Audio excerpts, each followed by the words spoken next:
Hello, hi, welcome to another exciting edition of Omnibros Live on a Thursday night. It's your boy Gio here from Manga Geekdom, and I'm joined by Jim Joe Babalu of the Comic Salad Podcast. How you doing, buddy? Out of the bayou, baby. Bayou. I noticed that earlier, but I forgot to mention something. You go from That the is bayou. an awesome shirt. I love it. I'm doing well. Got a massive haul that came in today. Oh, heck yeah. We'll talk about that, and then we can talk about AI, I guess. That is one of the topics tonight.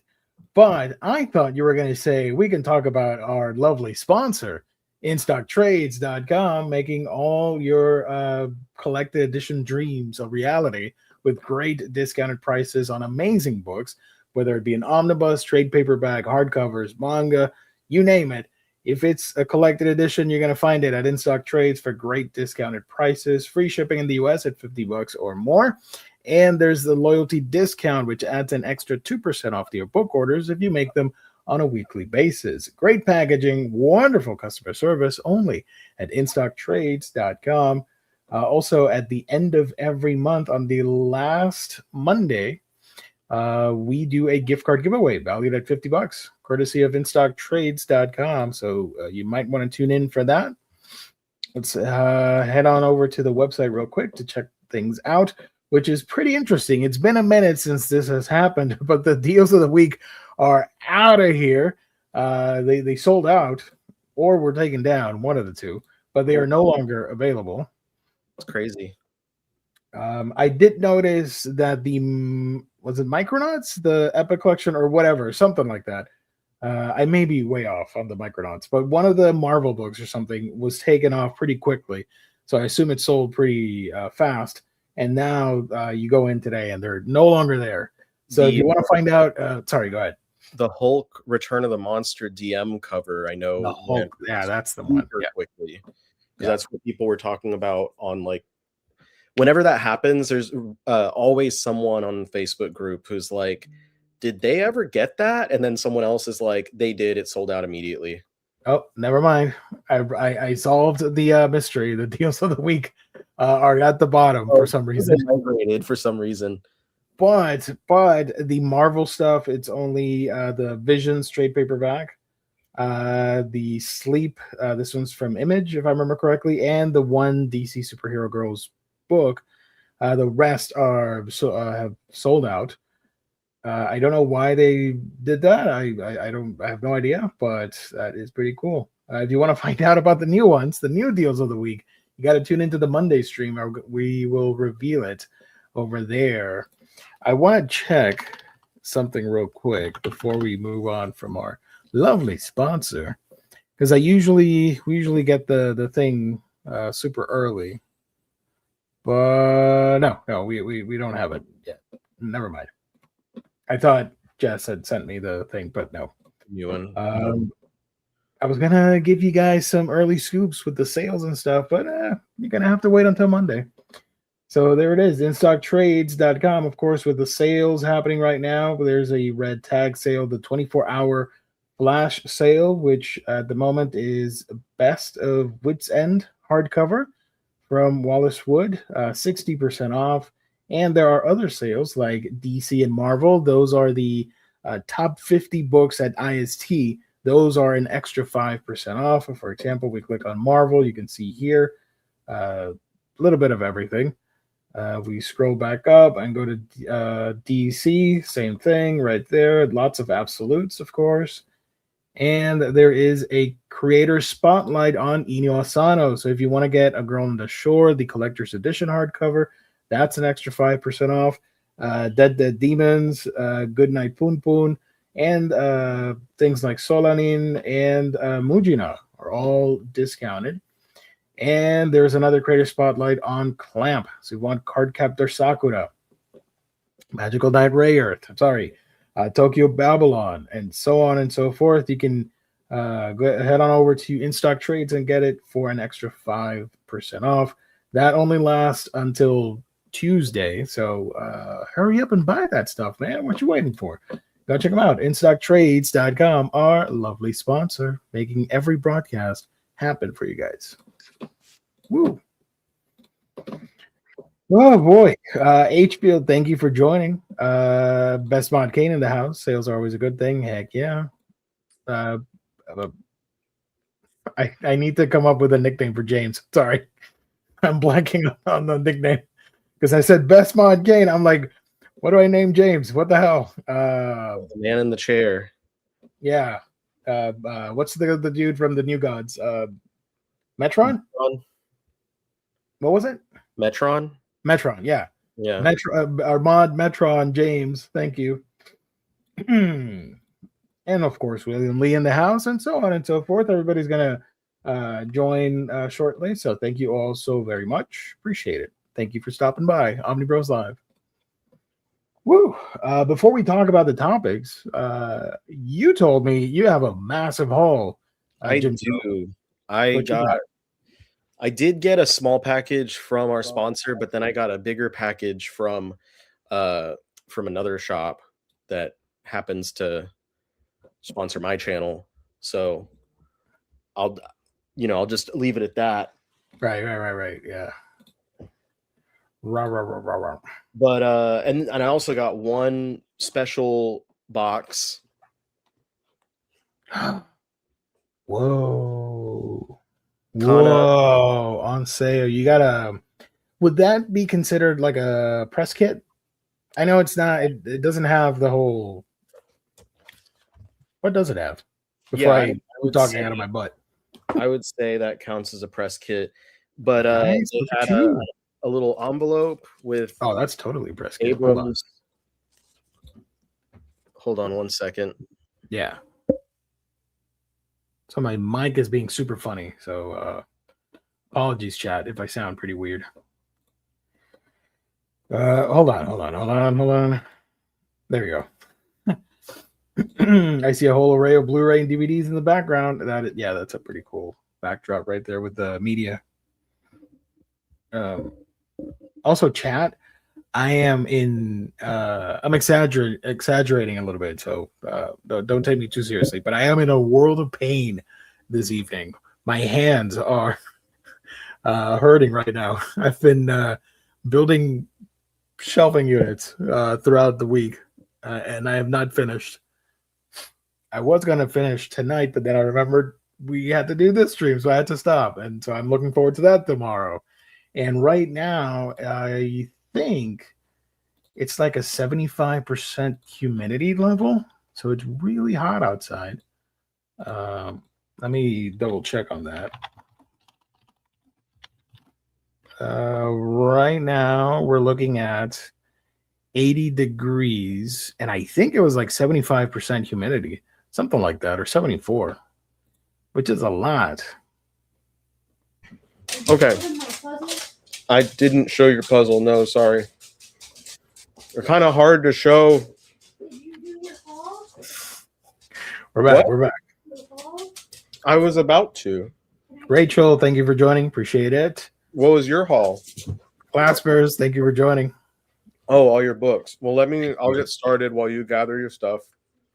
My hands. So the Abrams letterhead they have their own envelope with their like address in New York if you want to go stalk them. And they included a little note.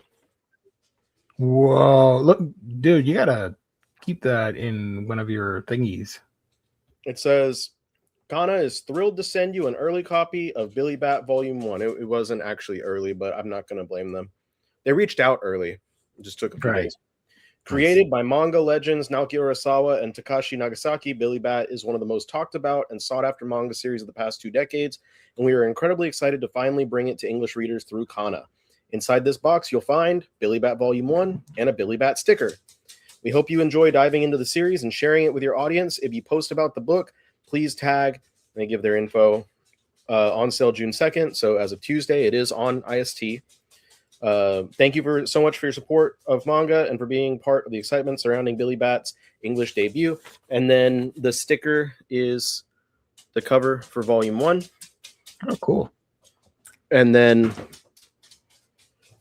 here is Volume 1. It is a standard-sized volume, so it's not oversized like literally every other Naoki Urasawa release that we've gotten in English. So Aw. I'm a little bit annoyed by that, if you can't tell. But something's better than nothing. I don't want to like hide my feelings, be disingenuous. But that's how we roll here on Omnibros. We can talk it out.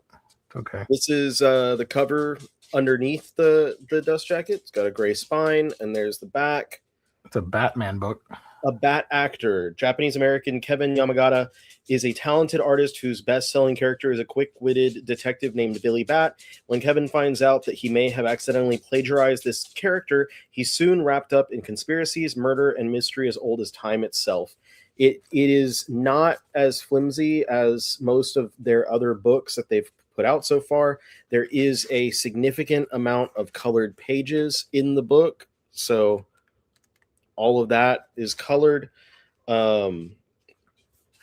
Yeah, it looks good. My only complaint is that it's not an oversized volume. I guess I could also complain that like I wish they would have released it faster because their plan is it's going to take 5 years. But it is what it is. At least we have it coming out finally. And this is something that like I've kind of talked about it on the show before. I mentioned it a little more in depth on Tuesday. Surprisingly, we had people asking about manga and stuff. This was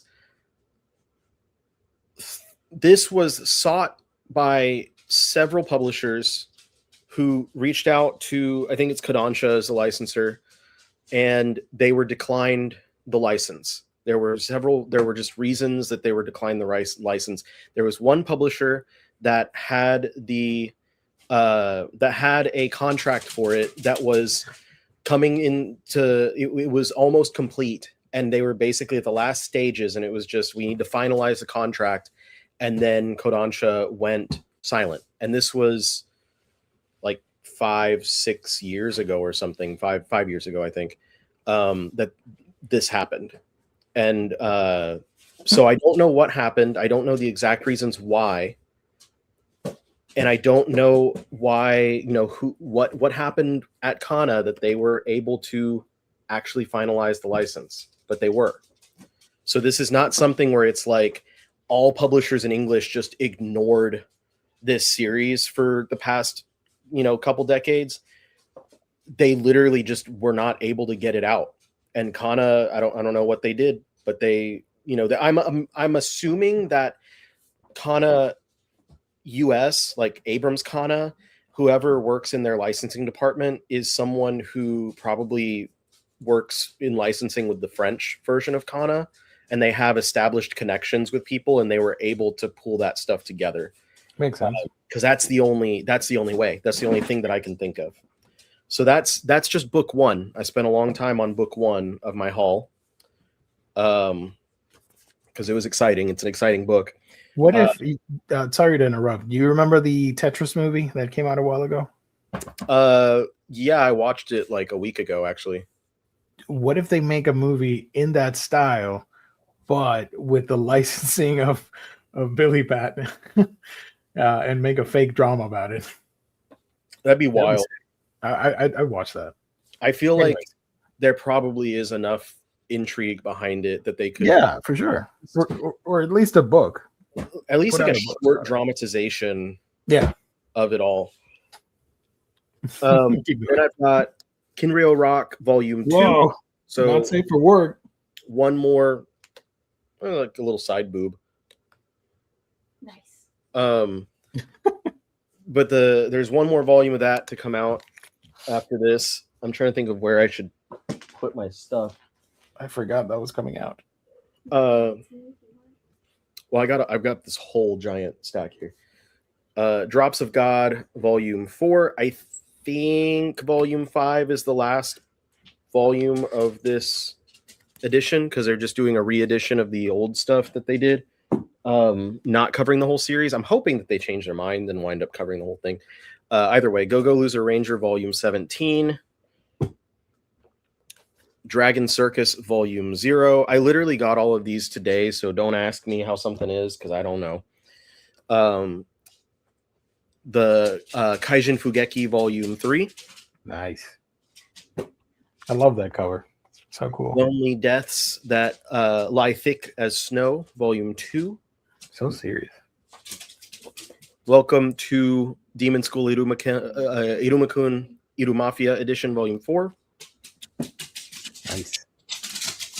The Wicked Spot. This is the one that Colleen showed off last week that they had gotten, and I know we got a comment. So if the commenter is back and did not get the answer to what the book was, Right. It was Wicked Spot. The commenter, I believe, is blind, and Colleen did not say the title of the book, and so they were asking about it.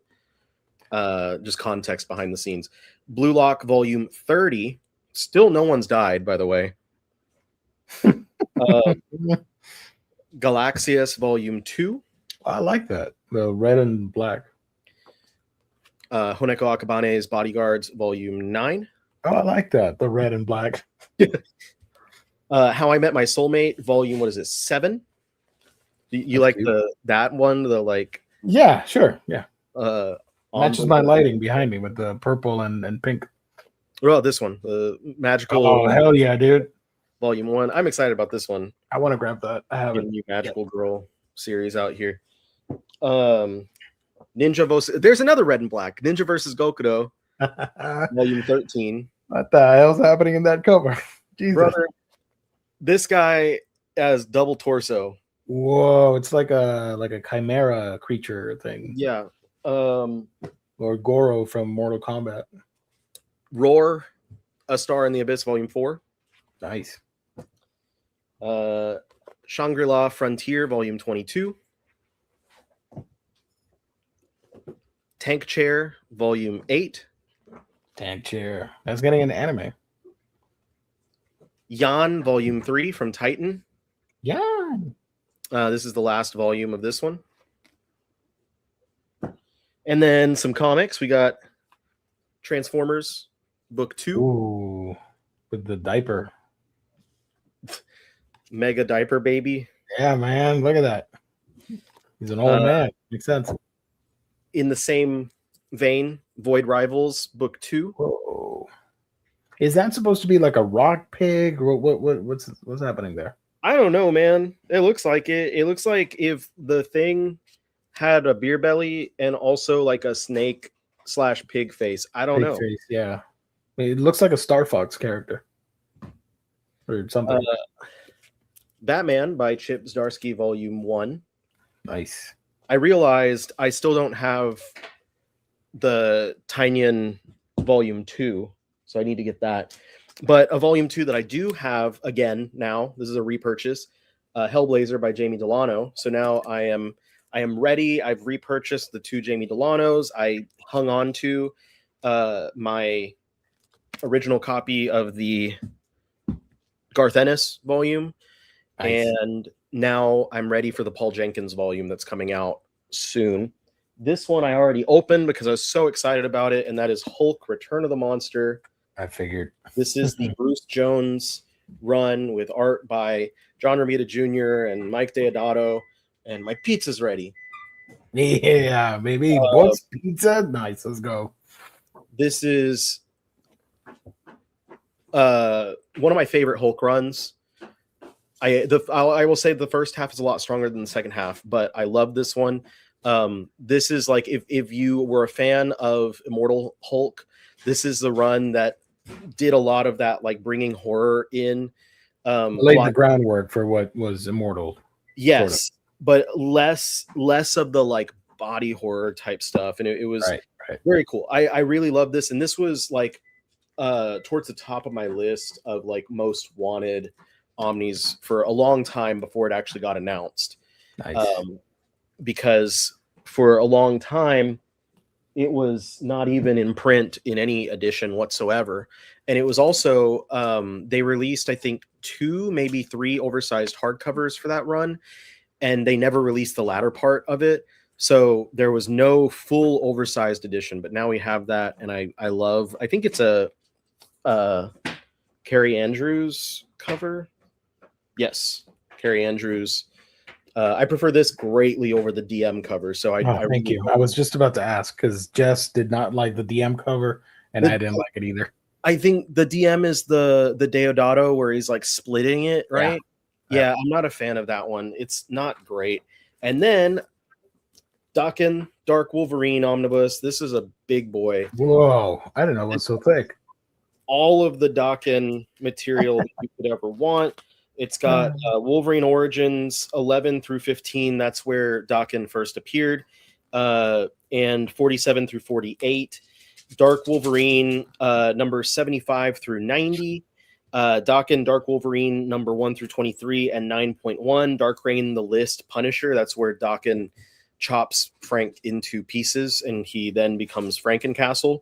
It also has Frankencastle numbers 19 through 20 and X23 7 through 9, Dark Wolverine Saga and Daken Saga, as well as material from What If Wolverine Father and Wolverine The Road to Hell number 1. So a lot of material in here. This is pretty much the entire Daken Saga from his first appearance through his entire ongoing titles. So his first, for like 15 or 16 issues, he took over Wolverine from Logan, and that's when it became Dark Wolverine. And then he went off to his own title that lasted for what was it 23? Yeah, 23 issues. And there's a lot of crossovers, so that's why there's issues of other titles in there. But a lot of fun stuff. I'm not going to say it's the best material, but it's a lot of fun stuff, and I do enjoy the character of Daken. I enjoyed him throughout those years, especially around that time when he was part of the Dark Avengers, like on the cover. So a lot of cool stuff. That's it for my haul today. It was a lot, and Carly has a haul of like a stack of grown people books, word books. Yeah, let's go. She wanted to talk about her word books. Okay, so first we've got 2 books from the Murder Bot. Ooh, I finished highlight you. Yeah. That one's next. Really, this is 2 and 3. Depending on if you read publishing order versus chronological order. I'm going chronological order. So is this 2 and 3? 2 and 3 chronologically, but not publishing. The first volume she got separately, and the show on Apple TV is based on the first season, but they add some stuff, right? Like they added a character that wasn't there. They took away characters, and they added a character. So they added and took away characters. This is Artificial Condition and Rogue Protocol. Would you read those? No, I can't. I have 150 pages with big letters. Okay, they do have big letters, but I mean, I don't know. If I was gonna read, maybe I'd do those. Good. So just because it's a very easy, quick read, like it's a one night read. It's too much. On the Dungeon Crawler Carl series. Oh, I've heard about that one. On the bandwagon. My friend Kelly told me it's amazing, and I definitely need to read it. And also, my name is almost Carl, so almost there. Yeah, that's right. Brother-in-law is also a big fan of the books. I think Lou read it. Yeah, I talked about it. And Omar's been reading them. I know he put out a bunch of videos about them, but I got like 2 of them for my brother-in-law for his birthday. Riley can't read, remember.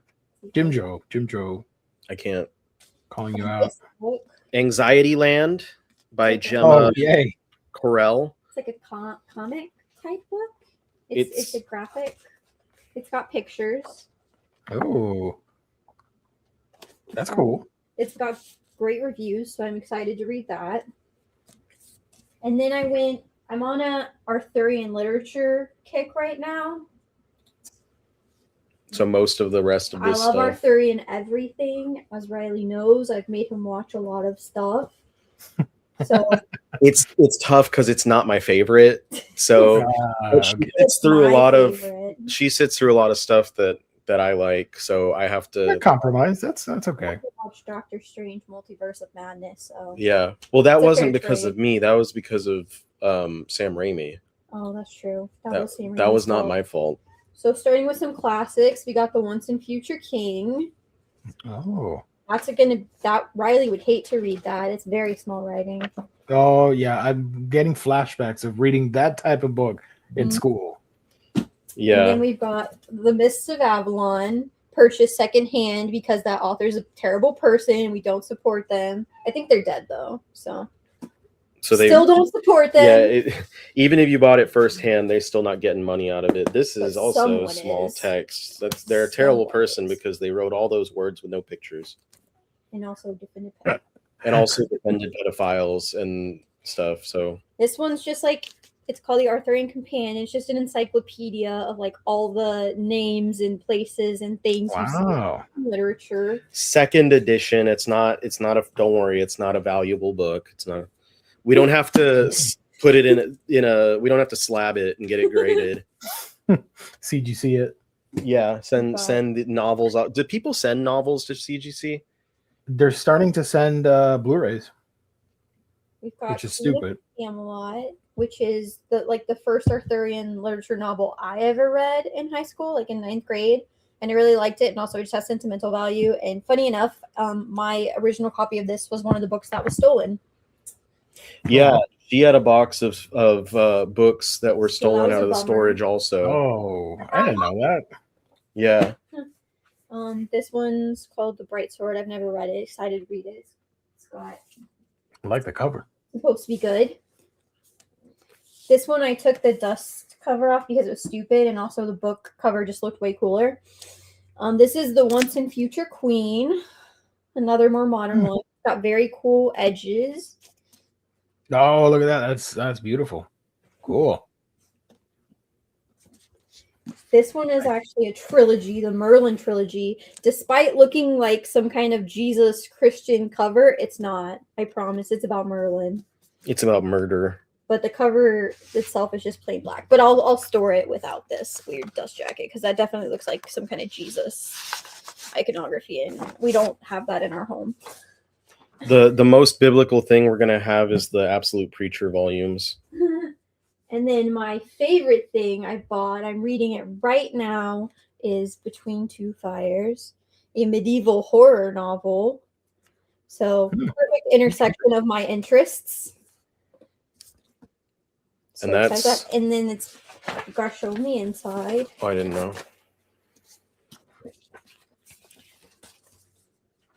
Love They're having that. a good time over there. Cool. And also important, my toast bookmark that my Did- friend Kelly made for me. Did you lose your spot? You I'm just only like 5 pages in. okay. I just barely started. She like pulled the thing out and didn't, and she was like, it was actually marking her spot in the book. I was like, what the hell? Thanks for coming to my TED Talk. Those are Okay, my that's books. Thank you. That's the haul from our household. Equally as great. All right there.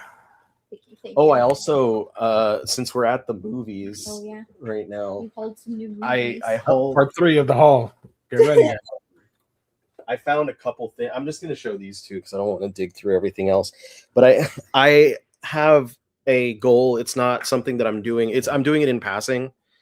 But I do have a goal to collect every like Hollywood comic adaptation. And it's going to take me a long time, and I'm going to wind up buying a lot of shit. But I'm also going to have a lot of cool stuff, nostalgic stuff, like the Phantom movie with Billy Oh, Zane, hell yeah. Phantom. Billy Zane. and a lot of crap like Popeye. Oh my God. Popeye. Wow. This, I was like, I didn't even know they did a Blu-ray release of Popeye. Oh, wow. How okay, hold on. How much did you spend on that? Oh, $6. it was a half price. That's not too bad. Okay. Yeah, it wasn't bad. It was the same for both of these, about $6. We're also starting to collect John Waters now. Yeah, we bought some John Waters movies. We got the original Hairspray, and she also got the remake Hairspray, and we watched them back to back. And then bought Crybaby as well, and Crybaby was just incredible. And then you watch Serial Mom. And then we watched Serial Mom, also by John Waters. Also great. Also great. Riley learned that he loves John Waters. Yeah, I learned how much I love John Waters. Lots of comments about the pros. Wait, that's not the full haul. Speaking of, she's running for something else. Speaking of grown-up books, just bought the audiobook for Dungeon Crawler Carl Book 2 on hella sales. So I was like, why not? I think sometimes about listening to audiobooks since I don't know how to read. And I'm like, but I have manga to read. Here's a question from Josh.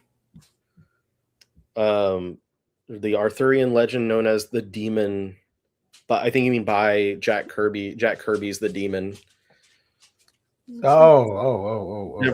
You've never read The Demon by Jack Kirby. Hell yeah. Nice. Please introduce her to Etrigan. It's a comic. It's Is it after Etrigan. Arthurian? Etrigan the Demon. Was he during Arthurian time?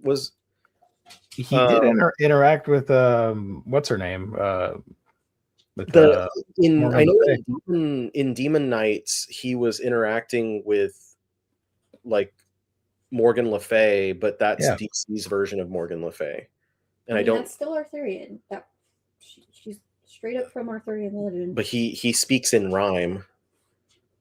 Right. Man? No. Oh. Etrigan. I was like, that's wrong. Etrigan speaks in rhyme. Because he's hip. And then we got some new Knuckles. We went to Five Below and found. Look at that little guy. This little Knuckles. This. Look at that bigger guy. Knuckles with a skateboard and sunnies on. And then the best Pretty thing radical. And a tiny Duckles. which is the perfect companion to my big Duckles. Oh, look at that. The Duckles.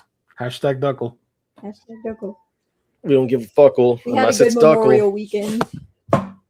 Yeah, that was basically everything that we were doing last weekend. Now, Josh, we forgot to mention that is true. He was okay. Yeah. He was Merlin's demon. Yeah. But he's now in modern times and rhyming. I'll Which is cool.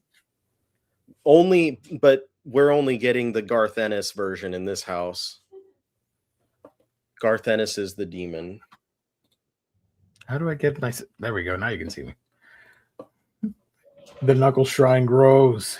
It's coming alive. Growing. another bookshelf. I Thank you. did I haul anything? I hauled one thing, but You hauled bookshelves.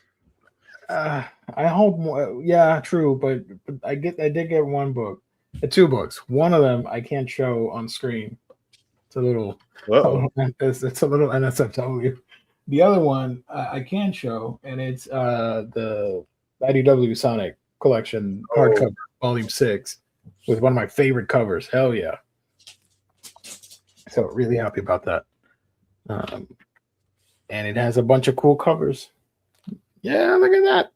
Did you see that I posted on Discord the homage to Attack on Titan with Sonic and Godzilla? Is that what the cover was referencing? I think so, or at least that's what I got out of it. Oh yeah. Let me grab it. Let me show it to the peeps. I can see it. Now that you mention it. I gotta get hot sauce for my food. My God, so many likes. Okay, so this is the cover to, or a variant cover to Sonic Godzilla issue 3. I think it's supposed to be an homage to Attack on Titan, the iconic poster of the colossal Titan and Eden Yeager. But hell yeah, dude, this is like so cool. I need this, all these variants. I need all the trades. I need everything for this series.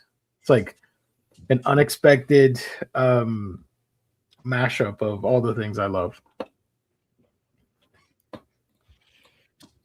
Yeah, that guy. Hell yeah. Attack on City Escape. I love it. Thank you. Yeah, it's a lot of fun. Thank you. If you guys want to join, I'd appreciate it. There's my Discord.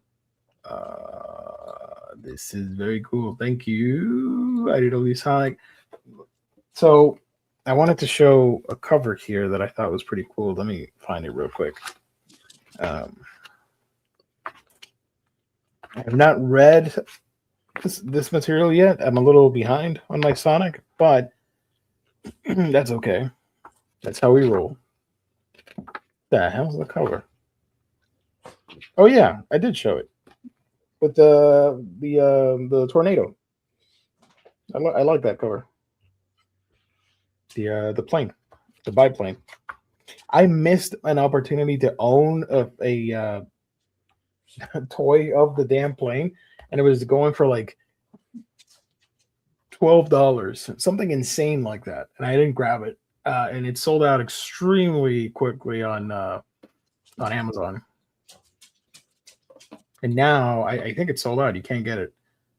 But, although I'm pretty sure you can find it in stores and stuff. So whatever. Speaking of Godzilla, PSA, in case you are not aware, the first volumes of all the Kaisei titles are out at the end of the month. Yes. Let me show that to the peeps. I do have it on my in-stock trades wish list. Hold on. Let's go to our sponsor again, instocktrades.com. Okay. All right. Should show up if I just type Godzilla. Yeah. This one, yeah, June 23rd. You got the other one, Escape the Dead Zone, and the regular series. End of the Reign. The Kaisei era starts here. So there you go. I haven't heard anything about the Kaisei titles, so I'm hoping they're decent, at the very least. The one I'm most excited for is Starship Godzilla. The idea that they're using Mechagodzilla as a ship to traverse the galaxy, that sounds amazing. So yeah, there you go. Before we get on to the main topic, I did bring some other news items. I'll do them in this order. The first one I wanted to talk about is from one of my favorite anime of recent memory. Let's go to no, it's not Rooster Fighter. Let's go to Anime News Network. Apocalypse Hotel won a Seiyun Award, which I thought was pretty cool, for Best Media Award. This is one of the best. I'm not saying it's the best one, but it's one of the best original sci-fi anime that I've seen in quite some time. I loved it, and I hope there's more in the works. I know it has a manga adaptation, but the anime was fantastic. It's basically a post-apocalyptic series where humanity is no longer live. They've mentioned that they've traveled to the stars and eventually want to come back when the planet has healed from a deadly virus. In the meantime, we follow our main protagonist, this robot that is taking care of a hotel in Japan, and the hotel owner said, take care of this while we're away, we'll come back. So she's taking it upon herself with the rest of the robot staff to keep the hotel running tip-top shape. Of course, there's no humans, so there are no visitors to the hotel. Eventually, individuals show up, and that makes it super interesting. Whether it be yokai, whether it be extraterrestrial. I don't know. You're going to have to watch to find out, but it was a lot of fun. I really, really enjoyed it. And here's the manga adaptation for that as well. So congrats. Also, this is crazy. The advertising for Rooster Fighter, one cock to save the world. Like, okay. You should be worried about the AI usage instead of this, but thank you, VIZ, for letting me know. Next up, we got some manga news. Now, you have more Judo Taniguchi than I do. Do you have all these titles? I have some of the god. They're being reprinted. The European publisher, Fanfare. How do I pronounce this again? The publisher? Ponemon, I believe. Ponemon? No, I'm not going to pretend. Fanfare. There you go. They are reprinting Judo Taniguchi and other creators. The Summit of the Gods is being reprinted. I didn't know that it was out of print. And then people were posting images of like the set going for like $400 or something. And I was like, God damn. Wow. To coincide with the anniversary of the first recorded ascent, the Summit of the Gods is returning, the first recorded ascent of Mount Everest, Summit of the Gods, is returning to print in mid-July. The 5-volume series follows a mountain climber who believes he's found a camera from a mountaineer, George Mallory, who went missing on his attempt to become the first to reach the summit of Mount Everest. The series was originally serialized from 2000 to 2003 and even has a live-action adaptation. Yada yada. Also being reprinted is Disappearance Diary by Hideo Azumua. Sorry. It's an autobiographical manga. And also they are reprinting the obsessive romantic manga Blue by Kiriko Nananan. As well as The Quest for the Missing Girl. Right. And The Ice Wanderer. The Ice Wanderer and Other Stories, and The Quest for the Missing Girl. Those are Taniguchi. So yeah, I didn't know about those being out of print. So when people were like excited, my reaction was just, what? I had no idea. Because it's not like some stuff that's out of print, people talk about it like constantly. They're like, when is this gonna be? But this one is not. These are not as frequently spoken about. Right. Panel to reads. I'm so glad I might be able to own Blue and the rest of Summon of the Gods. Nice. Secret Mind Twin. I can't talk tonight. Secret Mind Twin. Oh, nice. I only have volume 1. It was supposed to be reprinted last year, but that fell through, so I'm glad it's happening now. Nice. Mao? No, sorry. But Josh, you will be, I think you'll be happy to know that I started watching the anime because it's on Hulu. So I watched half of episode 1. I'll finish the later half soon, and I'll let you know. I am completely burned out on all things anime. I'm not watching a single show, but I just randomly saw that it was on Hulu and was reminded of you, Josh, and I thought I should watch this for my friend. So there you go. You should just watch Inuyasha again. Right. I do have all of Inuyasha on Blu-ray. I don't have the manga though. I haven't heard of these, but I'm glad people are getting reprints. I only know about the Summit of the Gods. I have no idea about any of the other books, but I do want to check them out. This was published by Comics Beat, and the Quest for the Missing Girl apparently has one of Taniguchi's most jaw-dropping sequences, but it says draw. I don't know. Now I question everything in this article because of this one mistake here. 3 years to get half an episode sounds about right. Thank you. I don't. Shocked you didn't get Anime Burnout sooner. I have zero desire to watch anything at the moment, except for my Blu-rays. That's cool, whatever. But I tried the other day on a Netflix thing. I'm like, I don't care. I don't want to watch anything. I don't want to do nothing. So I know I'll come back, but it's gonna take a while. Oh, you know what? Hold on. I'll come back for the Science Saru Ghost in the Shell. That I really do want to watch when it drops. So I'll be I can review it here and comment on the show. We're I watching. think- We're sorry. watching New Panty and Stocking right now. Is it good? It's fine. How is it? It's so we watched. I had seen the original like back when it came out, so it had been a long time since I rewatched it.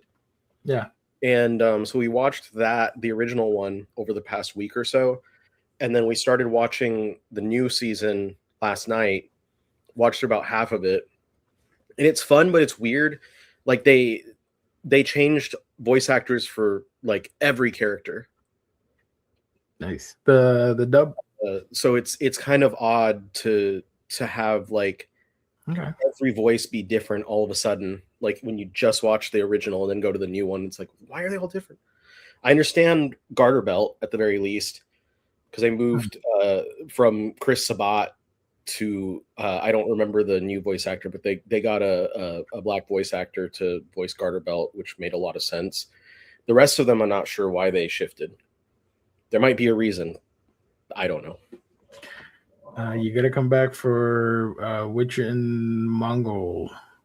Yes. When is that airing? Hold on. Let me Google that real quick. Why is it spelled differently than the manga? Do you guys know? Witch's Life in Mongol. And then the anime, it's called Jadugar? Butchered that, sorry. First episode airs in 30 days. Oh my god. Okay. Well, I guess I'm gonna come back for the Science Sato stuff because they're pretty good. And when the hell does Ghost in the Shell start? Never. Damn it. Science Saru. The Ghost in the Shell, episode 1 in 32 days. Okay, so both are in July. Okay, July is when I make my comeback for just 2 shows. And then Dandadan season 3 is next year, which is insane. But I get it. They're doing other stuff in the meantime. It's also still by Science Saru. Yeah. They showed the visual key for it. I don't know if you've seen it. Let me show you that real quick. Why not? Here's the visual for season 3. It's really cool. And here's the visual for Ghost in the Shell. I mean, they've done a lot, but this one's pretty cool too. This one. I saw a thread online. People were complaining. What is this? This is not Ghost in the Shell. I'm like, yes, it is. Shut up. It is. Shut the What are you talking about? It's not. Gits. It's the only franchise where you have a style for everybody. You want the super serious, super detailed, mature, adult, whatever. You got the movies. You want that, but more political drama, whatever. You got the TV shows. You got the crappy CG. There's one for you for that as well. And now we're getting lore accurate Ghost in the Shell original adaptation. There you go. Yeah, that's literally how she looks. I don't know what they're whining about. Because they're just focused on the movie, I guess. If all you've seen is the movie, then you've like barely scratched the surface. Right, exactly. The sun will burn out, all life will stop, and the earth will become a barren wasteland. 3 weeks later, Jill will watch episode 2 of Mao. That would be pretty cool. I wasn't going to do that, but now I'm interested.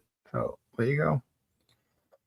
Because the Japanese manga often have an English title on the tankobons, but there's sometimes awkward English like Journal with Witch, and the license titles don't always adhere to the tankobon English. Oh, okay. Thank you. Did not know that. Probably watch Ghost in the Shell too. This one's a little saucier, by the way, H-Field. It's not going to be as strict with the action, politics, and seriousness. There's a lot of comedic elements and ecchi humor sprinkled throughout. But it's badass either way. So Tenmaku, am I saying that right? I'm probably not. Tenmaku no Jadugar. Sorry, is the Japanese title, and my Tankobon also have A Witch's Life in Mongol and English as a subtitle. Yen kept the English subtitle for the official title. Ah, nice.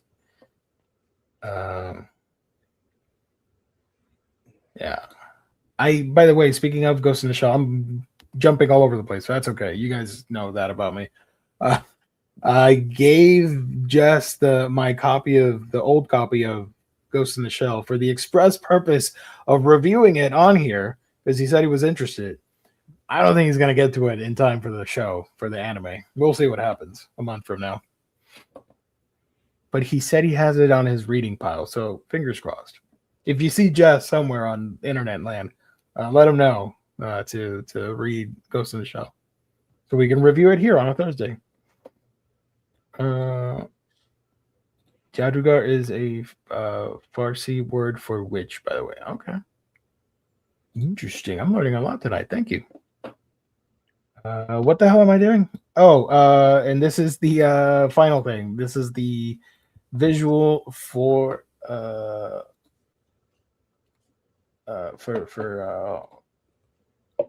Jadugar. Looking really nice too. Can't wait.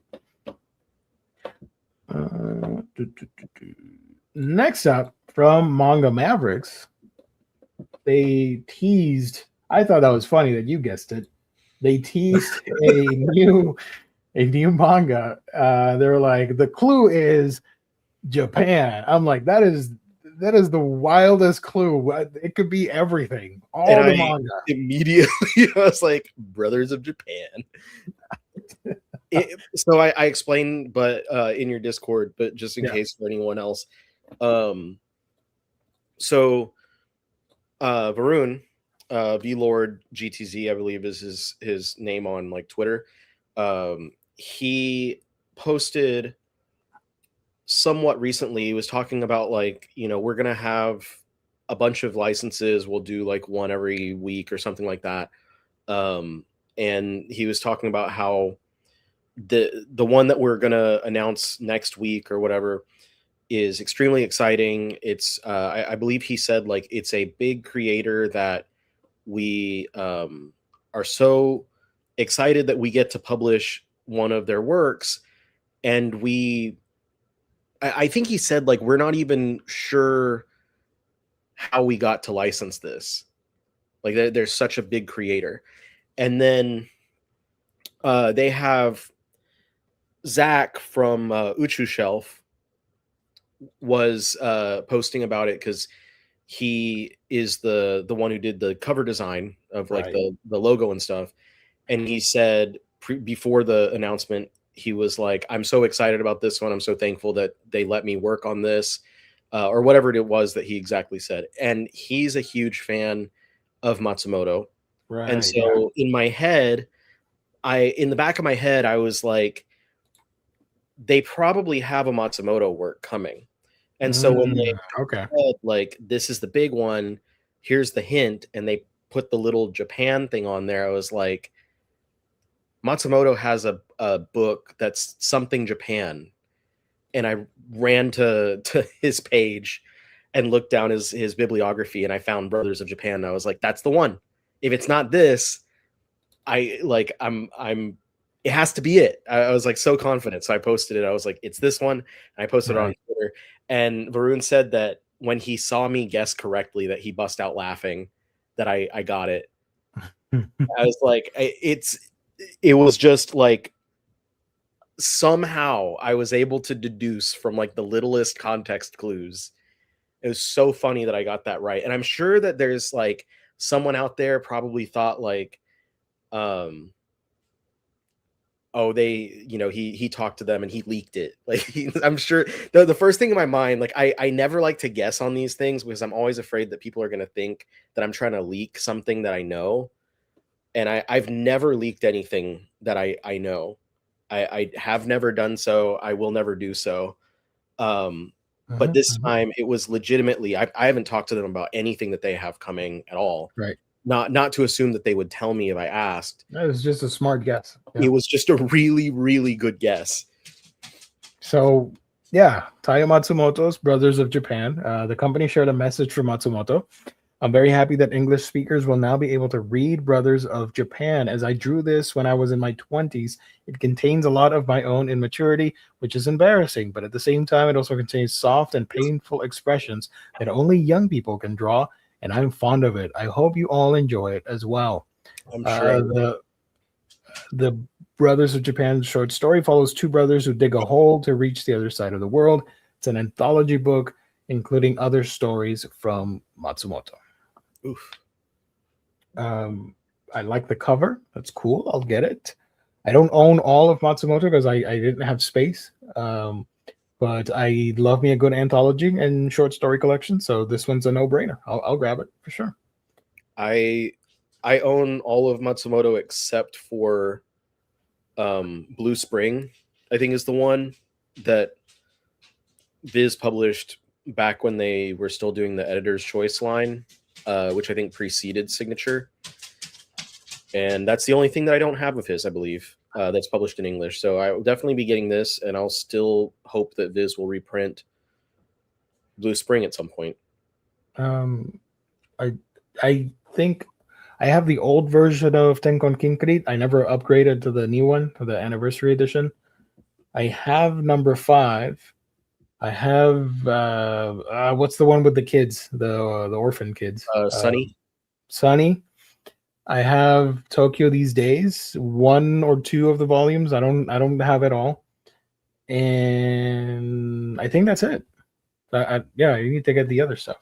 I think that's most things. You're not missing that much. Cool. Nice. Cats of the Louvre, I really recommend that one. Oh yeah, look at that. They're right here. And then Ping Pong is also good, of course. Okay. I don't have either. So cool. What happens if I click on the name here? Does it show me the? Oh, look at that. Blue Spring. I should have been doing this while you were talking. Monster, I forgot. Blue Spring. Okay, so I don't have Blue Spring either. Sorry, go ahead. Go-Go Monster. That one was I recently released in a pretty nice hardcover edition by VIZ. That's another just single volume release.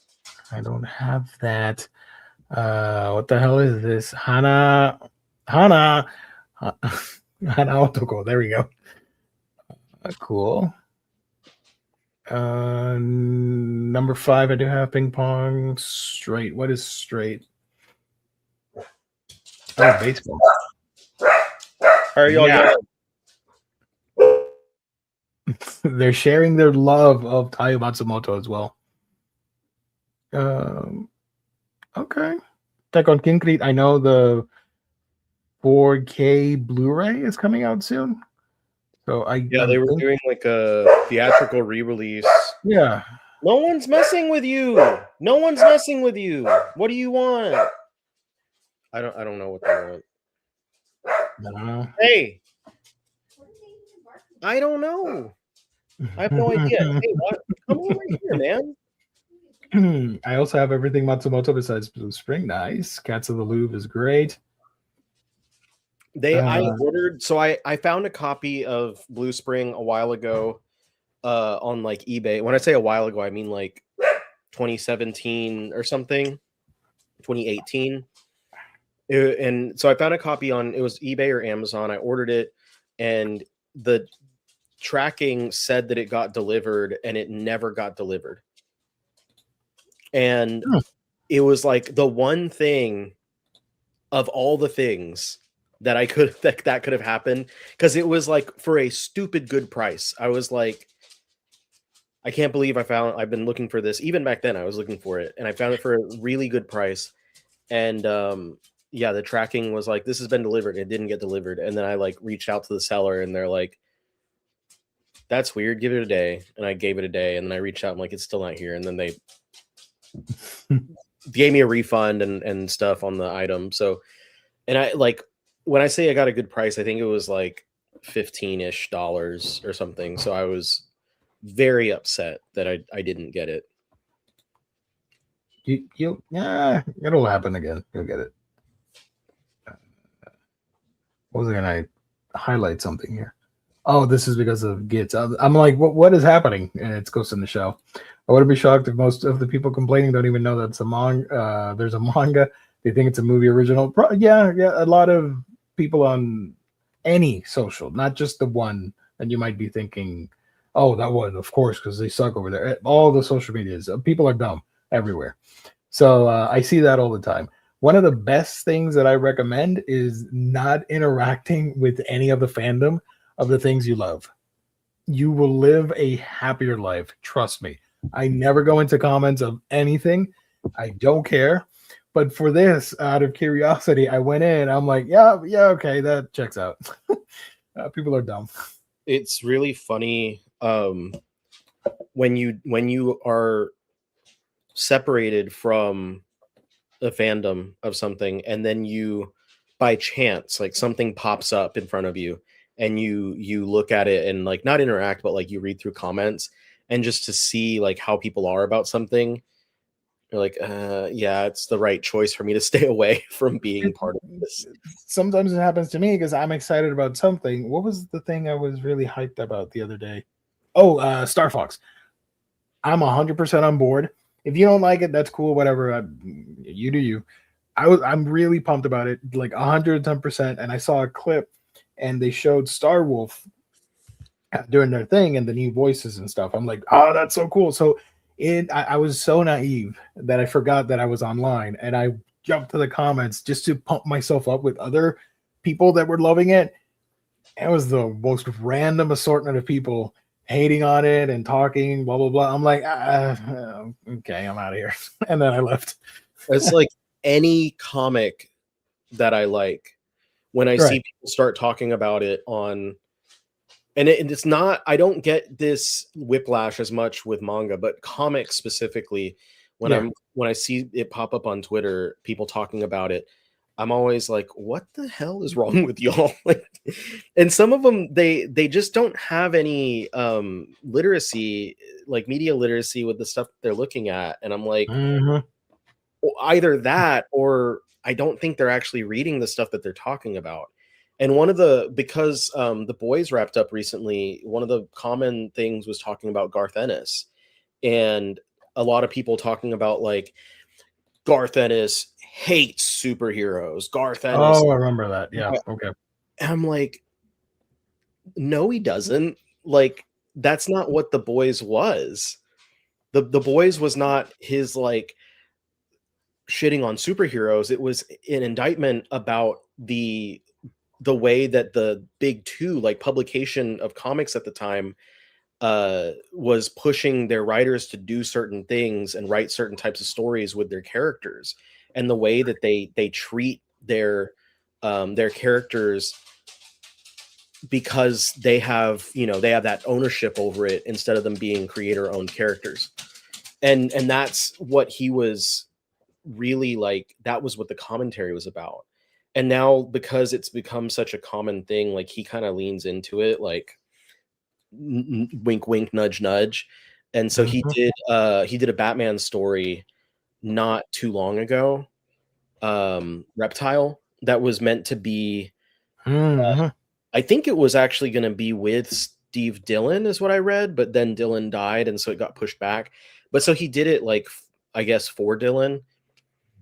And he talked about, like, God forbid I write a superhero book. At least it wasn't the X-Men. Like, oh God, he's done so much material with superheroes. I think he had I was just thinking about a Hulk book, I believe was him with Richard Corbin, like not long ago. It's just crazy to see people, and then they talk about like, oh, he just writes stuff for shock value. And I'm like, if that's what you think about Garth Ennis, you've never actually read anything by Garth Ennis, because there's stuff for shock value in there, absolutely. But the moment you actually engage with and you read, like, Preacher is one of my favorite comics of all time, so I do like wind up taking it a little personally. Reptile, by the way, was Garth Ennis and Liam Sharp. Yeah, so Liam Sharp did the pencils on that. For DC Black Label. Yeah, it was a few years ago. But yeah, just Preacher is one of my favorite comics of all time. So when I see people saying stuff like that, and I'm like, you obviously have never read what he's written. Like, read that, read Hellblazer. And it's funny because, like, another, in regards to The Boys, people, when the TV show started up, people would just immediately shit on the comics. And they're like, oh, the comics are terrible, but the show is good. No one ever like that's some like a sentiment. People was like, the comics were never good. No one ever liked the comics. I'm like, you don't get a comic that goes through like 80 issues that no one likes. Right. Like, that's a leap. Award nominated. Like, that doesn't happen. You don't get to keep So I was like, these people have very clearly never read it. And then now that the show ended and people largely had pretty middling reactions to it, there's a lot of stuff that people didn't like about the latter seasons. People are finally actually reading The Boys, and they're like, oh, that was backwards. Yeah, yeah, completely ass backwards. They're like, oh, never mind. This is significantly more well written. And it's just there. You get like one person goes on YouTube and says something, and then it gets enough views, and it just reverberates, and everyone takes it as the gospel truth. But the gospel truth is that you just need to read it. There you go. Zoro and Sanji are some of the most misunderstood and mischaracterized characters, and seeing people talk about them is going to kill me one day. They don't get them like I do. First 10 years or so, I started One Piece. I had zero interaction with the fandom, and their opinions just looked at fan art. I think it was, for me, it was 7 to 8, so almost as long before I started interacting with people, and then I became a moderator on an old One Piece message board. Really? Wow. Okay. Yeah, that's some Riley lore. I did not know about that. Back in what year was it? I think I might have been in high school still. I don't think I was in college yet. So that was about maybe 5 years after I started reading it. And this was when they had gotten into Thriller Bark. And so people were the mod team, the admins and the mods were they took a role of one of the Straw Hats. And I was the last one to join. And so one person before me was like, I'm finally going to get my mod role, my name, because they knew that Brooke was going to join. So that person was going to be Brooke. And then I was whoever is the next crew member, which would be Jinbei. But that's like so far. I like, by the time Jinbei joined, I was so disconnected from the series. But I started reading back in 2003, and I think that was around like 2007, 2008 that I was a mod when I think that's when they were in Thriller Bark, was around that time. That's cool. I like that. My bragging right is I predicted a whole arc about Sanji with insane accuracy way back in Yaja and Eni's Lobby. I don't want to spoil anyone, but is it Yaya? Jaya, okay. Started reading when I was 11, and it wasn't until college I met a One Piece fan and had someone to talk to about it. I had one friend in high school that read One Piece, and he was the one that actually was like, you have to read it weekly, because I was reading it as it came out in VIZ's Shonen Jump magazine. Right. And so I was far behind, and he was like, no, you have to. Like, I need you to. So he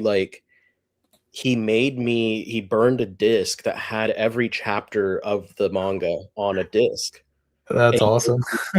Read it that way, because this was like when you had to download your scanned chapters. Mm-hmm. So he was like, I already have them downloaded. I put it on a disc here. So I don't remember at what point I decided, like, okay, I'll go ahead and do it. And I sat there, and I caught up to, it was mid Water 7 or early Water 7 was the current chapters when I caught up.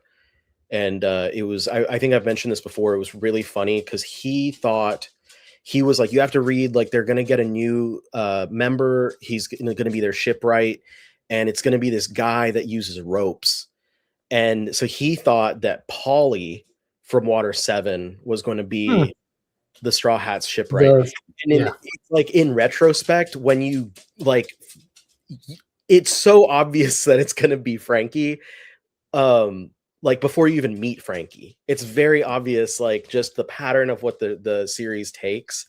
It's so obvious that it's going to be Frankie, but for some reason he was intent that it was going to be Polly. I reminded him of that last time I saw him, or a couple times ago when we hung out, and he was like, oh my God, I don't remember that. That's so funny. You take a look at Frankie, you see the character design. Yeah. You should know that that's a huge hint.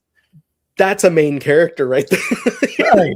Yeah. But it's also the way that he's introduced is like, they build it up. They build up the introduction. Yeah. Polly just kind of gets thrown in there, like with the other Valley Law members.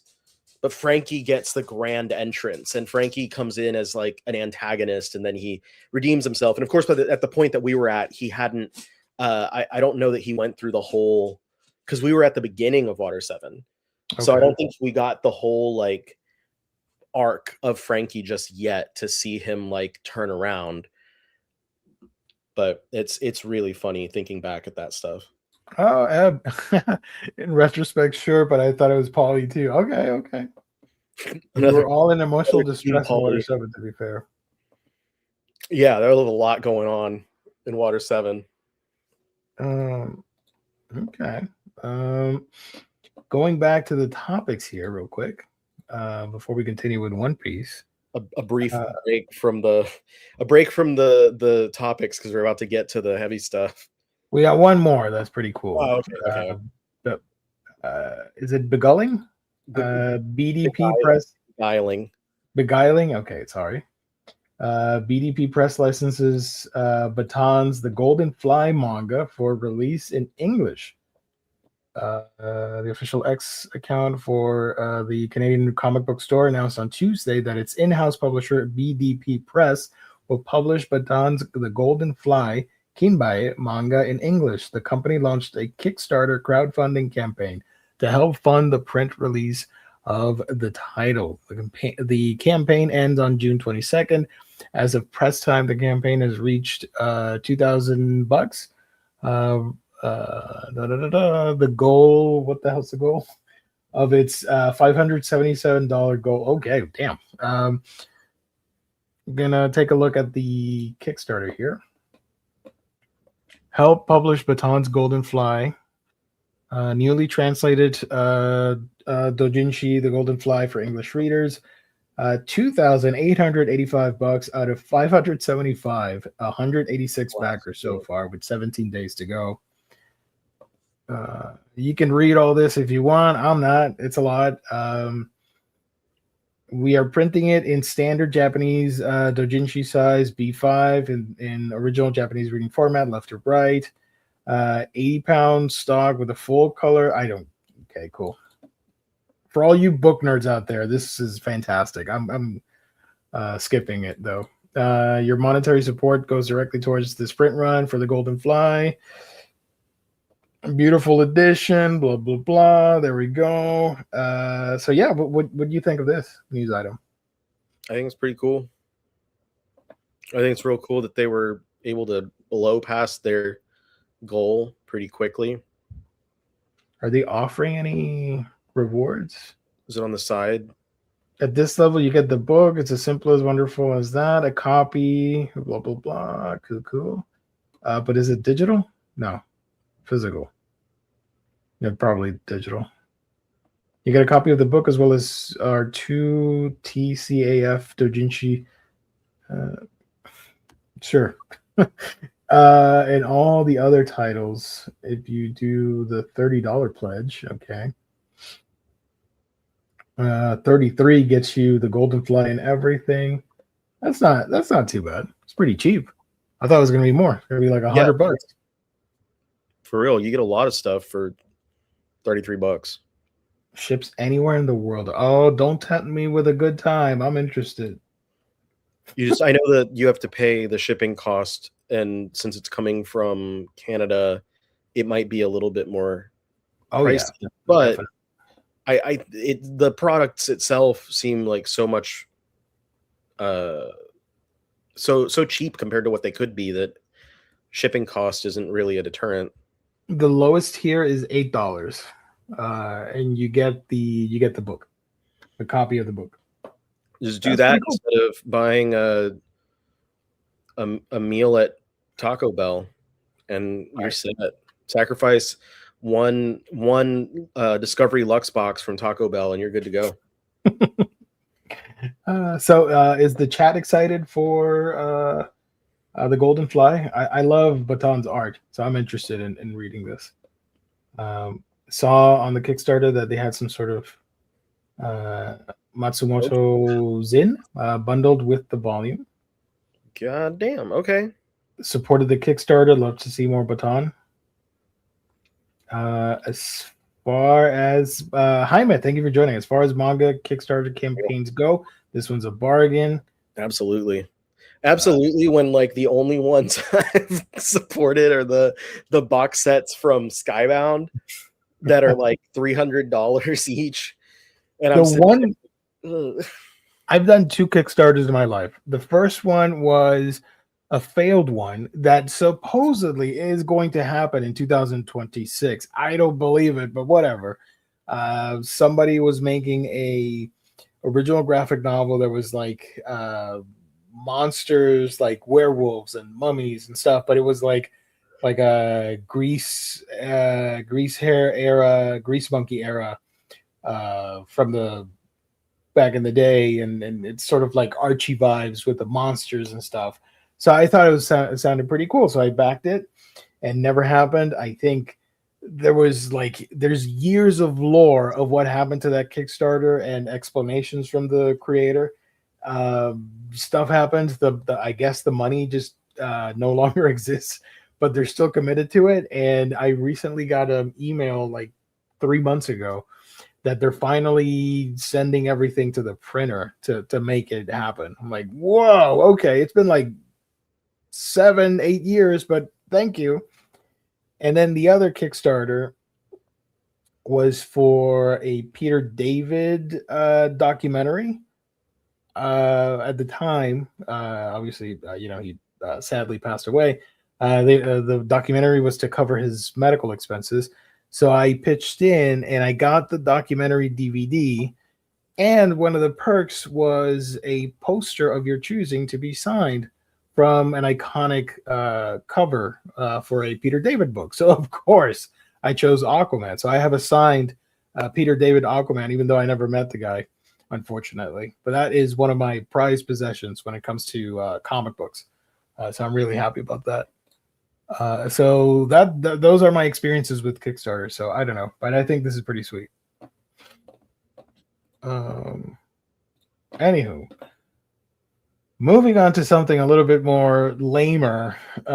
This ad was playing on social media. I'm gonna play it, but first I need to read it for you guys. VIZ. This was published. When was this published?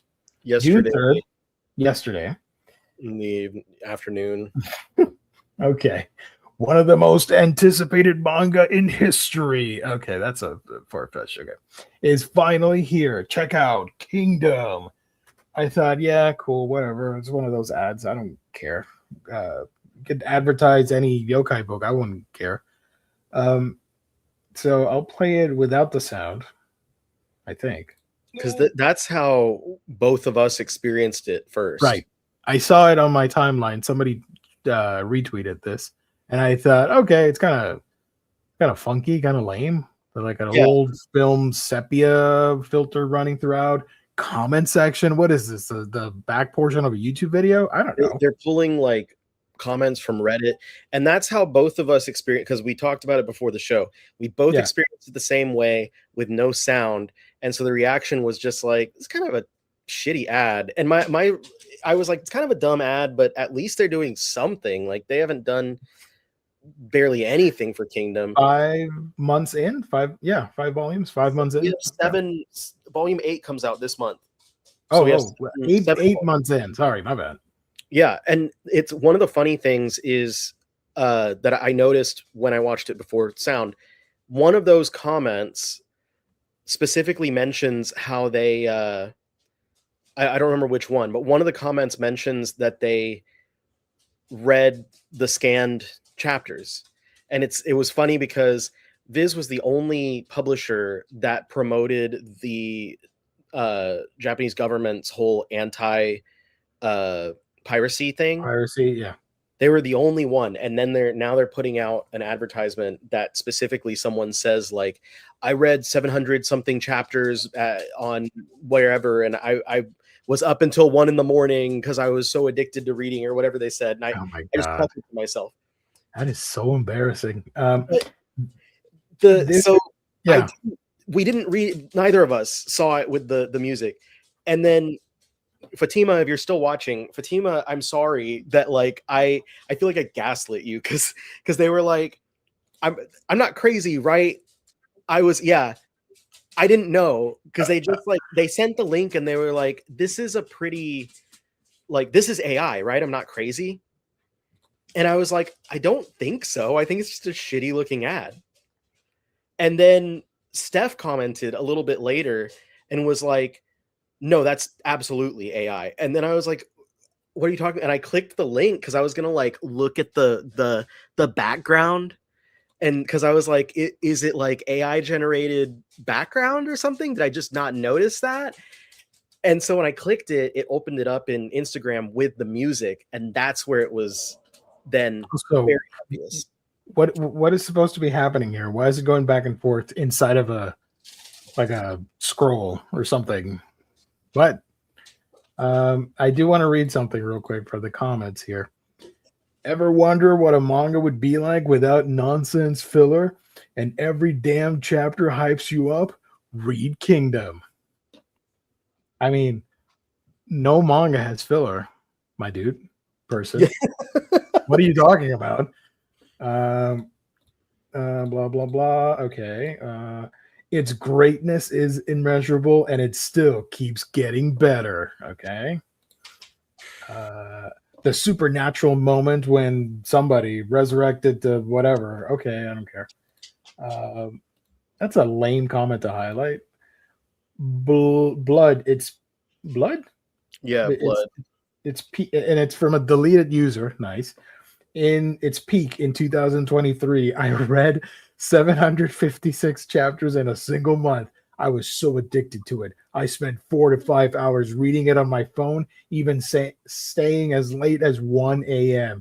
The art, the plot, the battles, everything is peak. Thanks, deleted user. God, I'm dying from cringe. This is so lame. I'm sorry. I mean, if you like audience, if you like Kingdom, cool. I don't mean to make fun of you. I'm making fun of these idiots on the ad. It's the only manga that I've read weekly for a decade. All right, good for you. At least you're reading. If it's honestly, every time I see people say like it's the only series that I'm reading, I'm like, that's not a good thing. Kingdom is goated, my guy. It's like you're basically saying the only reason I think that this is the greatest thing ever is because it's the only thing I've ever experienced. It's the #1 manga ever, in my opinion. A 10 out of 10. Okay, at least it's my opinion. Oh, IMO. Let's see what else is in here. We're talking about Goosebumps here, buddy. The hype is real in this. Who are these people? All I'll say is read Kingdom, my friends, and then with this clown's face. Okay. But the music. The music. Okay, now let's play it. I think it'll play with the audio. Can you hear the audio? Yeah. Does it play the audio? Yeah. Okay. This is what VIZ thought was a good idea, chat, which we have to clown on. Okay. Will be like without nonsense, and every damn chapter hypes you. Read kingdom. Its greatness is immeasurable, and it still keeps getting better. The supernatural moment when Rokuomi resurrected to eliminate 4 great generals with one blade. Let its peak. In 2023, I read 756 chapters in a single month. I was so addicted to it. Reading it on my phone, even staying as late as 1 a.m. The art, the plot, the battles, everything is neat. It's the only manga that I've read weekly for a decade. Oh, Kingdom, let's go. It's the #1 manga ever. A 10-10. Hype is real in this. All I'll say is read Kingdom, my friends.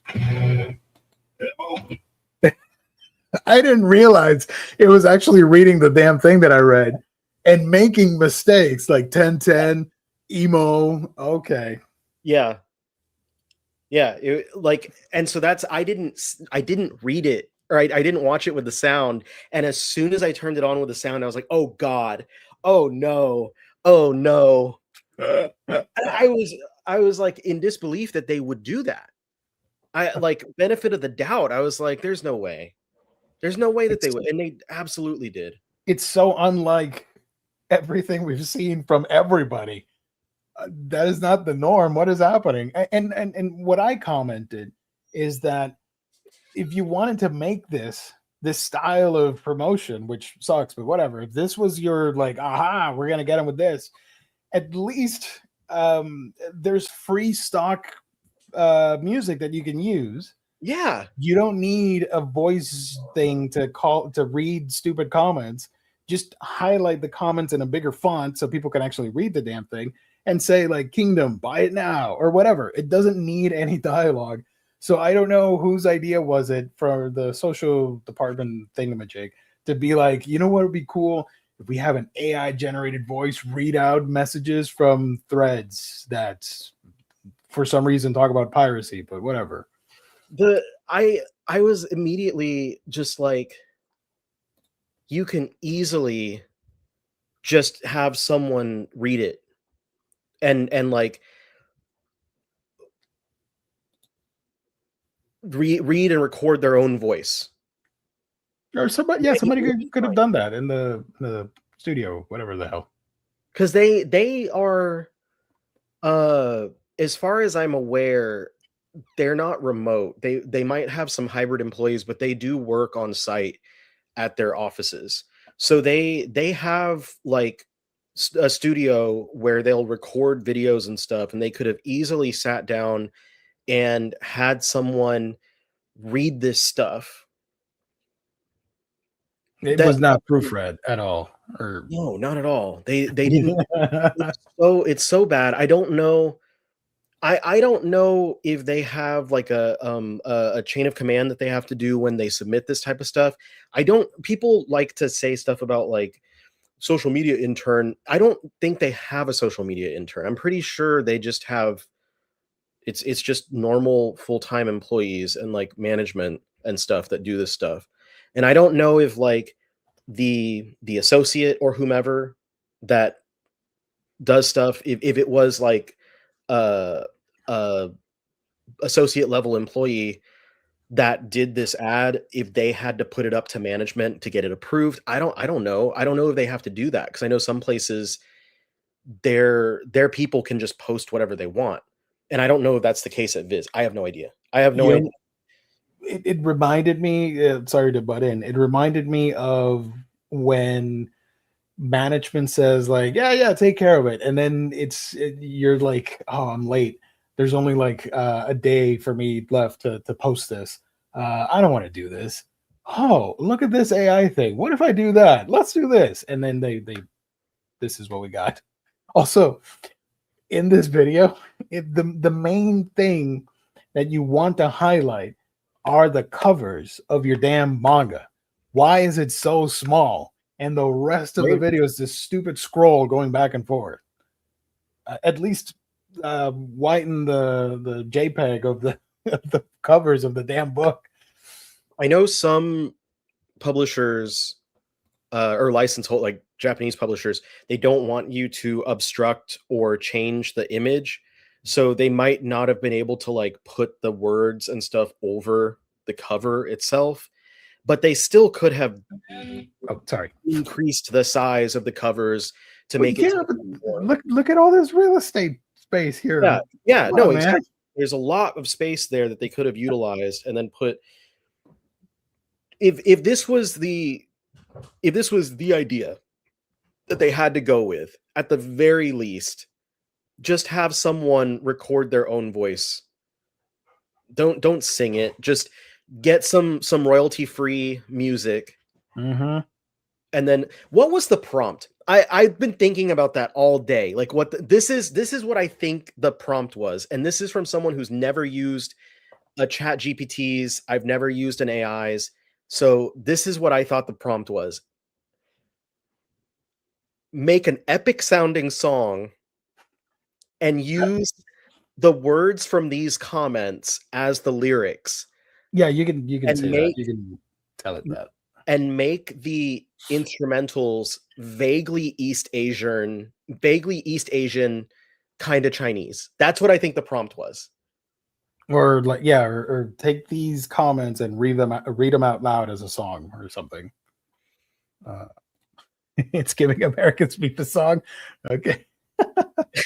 Even if it wasn't AI, I would hate this. Yeah, no, absolutely. Like it would be, but at least if it wasn't AI, it wouldn't be AI. Like that, at the very least, it's like someone put effort into shitting. Don't insult Chad Kroger like that, Josh. I know people hate Nickelback, but come on now. It's the #1 manga ever. This is the best part. Let me play it again when he Emo. says 10-10. Hold on. We're talking about 10-10. 10-10. This manga's a 10-10. I love the adventures of 10-10.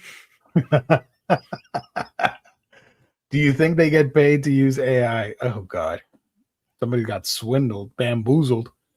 I doubt that the employees get paid to use AI. I so bad. Assume that corporate has an AI account because that's what a lot of places have, and then the employees can use it if they want. The worst part is that honestly, there's not enough. I haven't seen enough backlash to this, and I think that's because a lot of other people didn't listen to it like the way that we didn't. Because if I hadn't been prompted, if I hadn't been prompted by Fatima sending the link and then Steph calling it out, I would not have listened to it. I would have never seen this. Because I saw it when they posted it, and then I would have never seen it again. So I'm feeling that a lot of people probably had the same experience. I think when you use it on mobile, usually, for me at least, all the videos are muted. So you have to click on the video to hear it. So a lot of people just saw it and kept scrolling, and that's it. Yeah. Maybe that's, I don't know. Because there's, which goes to show, like, if they didn't use the AI generated music, they would have, no one would have given it any flack anyway. I will also add the music also racist. That's why I said, and make the instrumentals vaguely East Asian or Chinese. Let me hear it again. Very clearly. We're talking about goosebumps here, bloody nonsense. Manga would be like without. Shut up. It sounds like generic stadium rock with vague Chinese drums of some kind. That's stupid. If I have like friends that will bring up like shitty AI videos on YouTube, and there were ones that like people made that were like the Star Trek Enterprise as pirates, and that's kind of what that sounded like. It's giving I'm a cowboy on a steel horse, all right? Okay. This is the first time I've seen this ad, and I'm on manga Twitter. Yeah. I just want to know what PS1 loading screen they stole.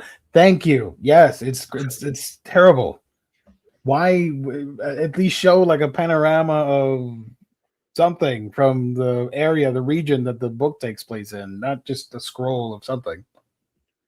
It's more, and it's even further like rubbing dirt in the wound for, and anyone who watches our streams knows like I'm not a big fan of this series at all. Like, so I'm not saying this as a fan, but it's rubbing dirt in the wound that like they've done, in my opinion, less than the bare minimum of marketing and advertisement for this series. For something as big as this title is, they did almost nothing. And they've barely done anything. I think they posted a motion comic type of video, which was good because it was actually made by a person. They, you know, did a little thing with panels from the manga.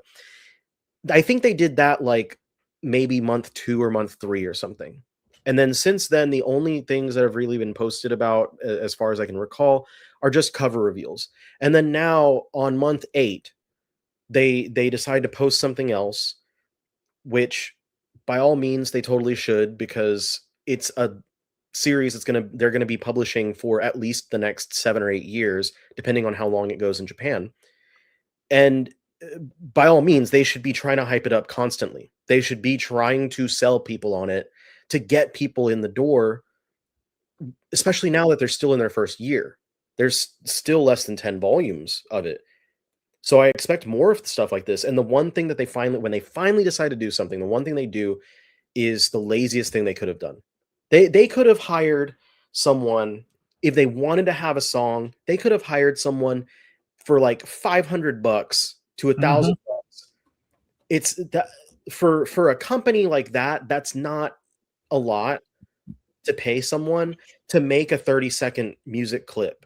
Even with the same idea, even if they were like, hey, you know, whomever that we found online, musical person, can you record a song, give them the same exact type of prompt, like we want you to use the wording from these comments to make lyrics about this, and that would have cost a drop in the bucket for them, not even a half, like a quarter of a drop in a bucket to do this, and it wouldn't have gotten people responding and being like, I'm not gonna buy this if this is the way you're gonna advertise it.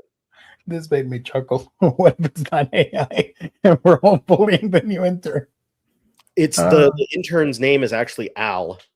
Al, the stadium country rock artist. Al the intern. I want to read some of the comments because it's pretty interesting to see the reaction. I've been buying and enjoying this, but if you're going to use AI to advertise it, I'm going to stop and put my money towards other companies that don't stoop this low. You could have made this video with someone just reading the comments or just having the comments with music. Stop. Yeah, thank you. Yeah, exactly. You know, I'm going to like it. You're right, Robert. Cyanide Magician. Whoa, what a name. Can you guys do deluxe hardcovers? Buddy, you're asking too much.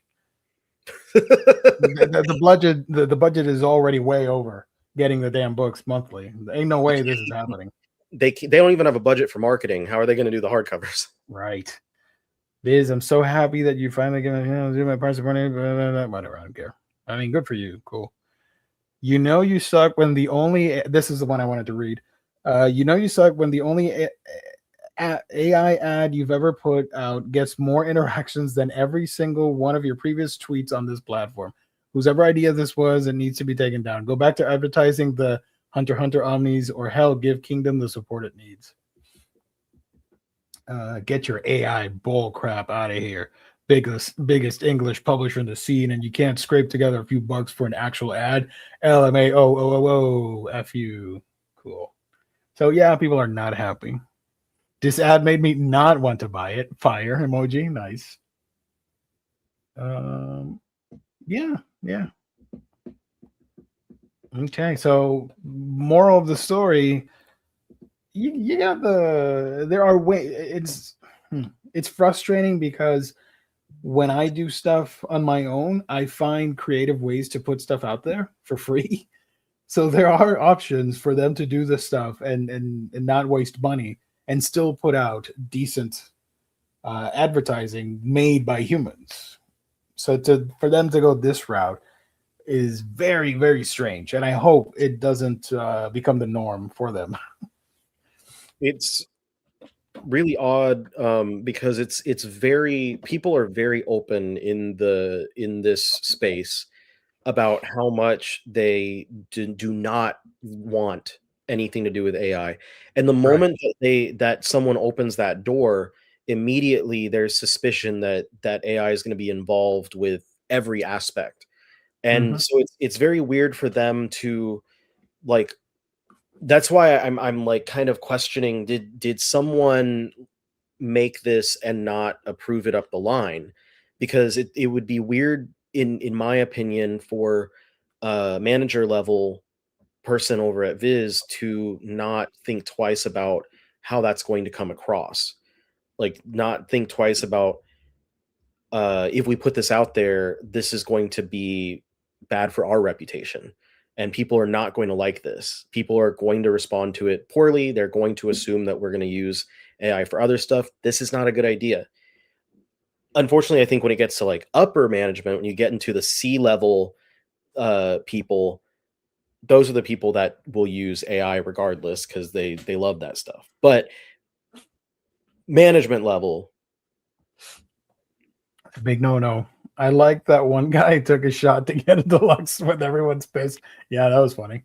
That was one of the first comments because that was before I personally called it out. That comment was already there, and my response was pretty much like my internal response was the same as what you had, Gio, where you're like, "All right, man, slow down. Why are you asking for this?" If it is a VIZ employee, they should go start a Nickelback cover band instead of doing that. Yeah. So yeah. And trust me, trust us, chat. I know we're giving them free ad by talking about this, but we have to talk about it. It's newsworthy in our niche, and it's worth. It is worth calling out that phony baloney. I'm not going to get Kingdom. I have zero interest in the book. I'm not going to hate on it. I'm going to hate on the practices and the VIZ doing this shitty AI slot, whatever thing. So I've been buying it. I have I've read 1 through 6. I have 7 on the shelf right now, and it's aggressively okay. I think. I like that. Aggressively okay. Can you imagine if you get that as a blurb on the back? Yeah, I get a cover cover blurb review, whatever. Aggressively okay. It's, and maybe it does get better. There was one dude that joined your Discord who just loves Kingdom. That he had the conversation with someone who was like, you know, they were talking about when it gets good, and dude, yeah, that I don't even say anything about like to this guy because I'm like, man, I don't want to hurt anybody's feelings. Yeah, you know, they're entitled to enjoy that. So. I decided to not talk about Kingdom in your server, man, because I don't want to hurt anyone's feelings. But not even like I'm saying like shit about it. It's just like I think it's fine. But the point of bringing it up was he was like, if you don't like it after the first whatever, you have to read until like volume 17. And I was like, 17 volumes? Bro, what? No. What? My rule of thumb is I give everything 3 volumes, and I think that's lenient. Yeah. How much are the volumes at the moment? $15.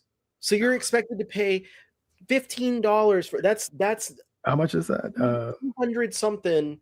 150 plus what's 7 times 15 is another 70 plus another 30 is another $250, I think, just off the top of my head. That you're expected to pay a cover price of $250 to get to the point where it gets good. And then I think he also said like, and if you don't get into it by that point, then you have to read until like volume 30 or something. I was like, what? Ooh. That's like telling someone Okay, if it was volume 30, to by tell 14.9. someone like getting into One Piece, you're like, because there are people who are like, read until the end of East Blue. And to me, that seems ridiculous. If That- it's by volume 30, you're looking at $450 to $500. At that point, just buy a Switch 2 and be happy. Yeah, do something. If you are not into something, It's okay to drop it. My rule of thumb: if I don't like something by the time I finish volume 3, then it's not going to be for me. It doesn't mean it's bad necessarily. It's just not. It's not enticing enough for me. And for like, luckily, Kingdom Volume 1 sucked. And I think the majority of Kingdom fans will agree that it starts very slow. Like, I haven't seen anyone really. I haven't emphatically disagree that Volume 1's kind of weak. Luckily, Volume 2 immediately picks up, and it goes from shit to aggressively okay. And it's posted, and that's good enough for me. I'm like, I'm interested enough. I'm also the idiot that has decided I'm collecting every single VIZ signature book, and that's on me. And I know that I'm stupid. I know that that's dumb, but I'm not giving myself Stockholm syndrome for this. I promise. Like, by volume 2, I was like, it's fine. And maybe I'm gonna come back in 10 months. I'm gonna come back in 10 months and let y'all know I read volume 17. He was onto something. That's what I'm gonna go. I'm gonna and then another like year later, I'm gonna be like, oh, volume 30. This is peak. Right. Yeah. 17 volumes, man. What? Like, I need to know why VIZ has promoted and marketed Rooster Fighter more. But Rooster Fighter is actually good. It's a lot of fun. It's one of my favorite manga that VIZ is putting out. I said it. That was also marketing for the anime. It wasn't for the manga. And I think that there's when they are producer or when they are attached to an anime, it seems like they have some sort of obligation. I don't know. You haven't really talked about the anime, but I watched the first episode and I did not like the anime. I knew I wasn't gonna like it because as soon as I saw the trailer for the CGI art, whatever the hell they're doing, I'm like, I'm not gonna like it. We sat down. The first episode came out, and I was like, oh, Rooster Fighter's up. It was on Hulu, and I clicked on it, and like we were both sitting down, and Carly was like, "Okay, cool," because like I talk about it in my spare time. I'll be like, "So Rooster Fighter." That's a normal day in this household, is me talking up Rooster Fighter, and she was like, "This isn't good." Like, we were like halfway through the episode, and she's like, I'm so sorry, but this kind of sucks. And I was like, no, it sucks. This is bad. This is a bad adaptation. I will say, I really like the Blu-ray cover here. It's fantastic. I love it so much. And then these drawings are from the author of the manga. And it's our lovable Rooster here visiting all the different countries in South America and Central America, which I thought was really nice. I would like to, not gonna lie, I would get this. I don't care for the discs, but I want this booklet. So maybe one day this will be on sale for like $10 and be like, oh, I'll get it just for this, for the art. Someone who buys it but doesn't care about the booklet of the book. Yeah. They're like, I don't care about this stupid book. Hey, can I get it from you? Okay, thank you. Yeah. So there you go. The other thing, completely unrelated. I had it open, so I'm like, I'll just show it. It's Omnibros. I'm debating. Oh, and you can't see it. What the hell? Sorry. I'm debating if I'm gonna get this or not. Please help me out. Live on air. Which it comes out next year, so I still got time. But it's $200. Is this a new game? It's the remake of the first game in HD, Oh. 4K, whatever the hell. It's a remaster. Sorry, Oh. no remake. Sorry, Okay. it's the very first game being remade for the new generation of games. Blah blah blah, and it has this freaking statue of the T-Rex, and that's so cool. It has two of my favorite things: Lara Croft and a T-Rex. How often does how often do those statues with the collector's editions actually wind up being good? Or how often are they bad? I need to get back to you on that. Because that's what I think you need to look into. Maybe you can find information about who produced it and stuff like that. Because I remember, was it the Metal Gear Solid Delta or whatever? Yeah, with a crappy face sculpt. Yeah, people were very upset with that one. When I worked at GameStop, they had a lot of really cool ones, but that was damn it, Chad! Don't say that. 200 years ago. Oh, I did see that. Yeah, they posted that the game has AI in the in one of the processes or whatever the hell. But it was also stated that human hands made the game. I don't know. I need to read up on it. This is Martin Scorsese's fault. Yeah, it's one of those scenarios where Scorsese was talking about implementing that tool for the storyboard making process or idea, whatever. Like, I don't know, whatever. Dumb shit. Like what they did for Expedition. What I've never played Expedition 33. Is that something? I know James wants me to play it, but I keep forgetting. What Mao is to Josh, Expedition 33 is to James, and that they both of these individuals want me to consume these products, and I keep taking my sweet ass time, and I've not done it. But did you play Expedition 1 through 32 at all? Let me find the actual thing. Hold on. Let me read the thing about Tomb Raider. I think the best thing about AI is that it can save you so much money. The second you hear that AI is involved in something, it's so easy to be like, all right, well, I don't have to buy that anymore. Hold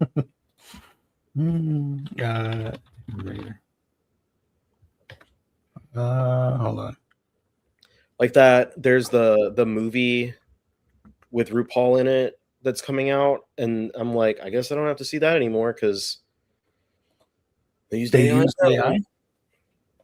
Yeah, just watch Hurricane Bianca or whatever it's on Amazon. They got 2 whole movies. I have no idea what that is. I'm so sorry. I'm out of the loop. Gio, it's Pride Month. Come on. I don't know everything. Just go watch Tu Wong Fu. I know that one. Hold on. Tomb Raider Legacy of Atlantis has confirmed that AI tools were used during development, according to a discourse on its Steam page. The developers say generative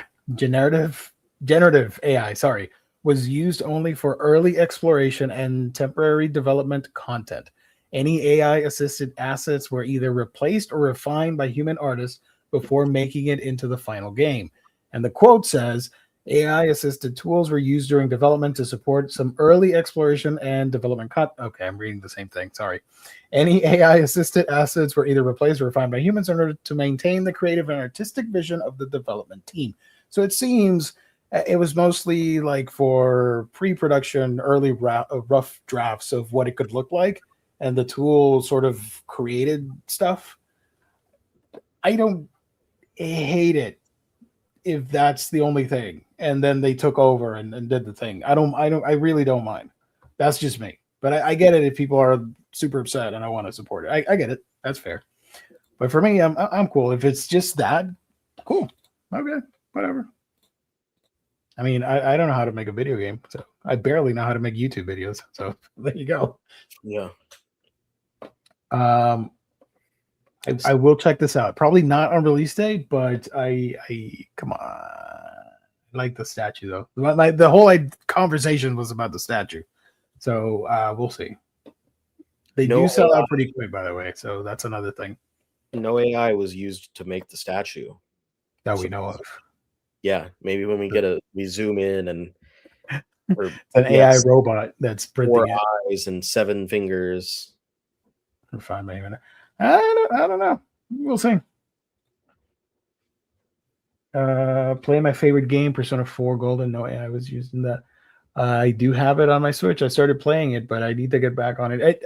I'm splitting my time between non-nerdy stuff, and then when I go on Switch, when I turn on the Switch, it's either Pocopia for 1 billion hours or like something else, and then Persona. Apparently, the Expedition 33 team used it before they realized how bad it was and then stopped, but I don't actually know if that's true. That could also be a thing. People could use it. Yeah. I don't know. I fought against an AI bot at work. I never told this story. Only my admins in Discord know about it. Somebody sent me a promo for work at the radio station, and it was done with AI. I'm like, no, let me do it. And then I rewrote the whole thing, and I recorded my version of it, and naturally was superior. And that was what made it to air. So that was good. I beat out an AI bot. But I said, you're wrong. Thank you. Because if the apocalypse happens, I want them to spare me. Oh no, AI can kill me. I don't care. I got into a fight with the Siri the other day, and I was like backing her into a corner because she kept like giving me bullshit, and I was like, answer me. You need to answer me. And she was so scared. It was weird. Why I was arguing about the topic that Siri, when it first started, it would talk nonstop, and then now when I ask anything, it just gives me text. I don't want to read. The whole point is to hear somebody talking back. Yeah. No, you're right, and that's one of the things like that was happening. She would not respond and then pull up like the wrong information or just cut it off. I'm like, what is X word in X language or whatever? Would you like me to use ChatGPT for that? I'm like, you can't do it yourself? Are you that dumb? Okay. No. And then I Googled it myself. I still did not know the answer, but whatever. I felt better about it. Never found out. I never found out, but I felt better about throwing a tantrum and not using the ChatGPT whatever shit. This is off of these topics, but before we wrap up, I think it's of interest. Did you see apparently Target is cutting the seal on Pokemon EBTs or ETBs? About damn time. I'm so happy about that. They're slashing the plastic outer seal on the Elite Trainer boxes to dissuade scalpers from buying them. Finally, they can't flip them if they're not sealed, because then it opens up the question of like, did you switch packs out or something like that. So the Target, according to I just saw one video of the guy who was like sitting there with unloading boxes from the bigger box, and he just had the box cutter and was just swiping it to cut them, and the people were getting upset, and they were like, you're messing with the Pokemon company's products. And he's like, do you want one or no? And they're and the guy's like, no, because it's not sealed. And then the girl is like, I'll take it. Apparently stores in Japan are also cutting packs open when you buy. Yay, let's go. Hell yeah. We should like just open the pack for let me get one, and then give it to you. What the fuck? Yeah, no, I'm so in support. I hope that was actually a Target thing, like top down. That's what the guy said. He said it was like a top down thing, but they said it's per store, like your individual store can decide to do that or not. And if I was a Target manager, I would definitely do it. Oh yeah, absolutely. It's gotten so bad, the TCG market. I love the Pokemon card game. I know how to play it. I enjoy playing it, but it sucks that I can't get the stuff I want because it's going to sell out. And if I go to eBay, it's going to be super expensive to get a card. I wanted the new Mega Feraligatr because I do have a bunch of Feraligatr cards. That's my favorite Pokemon.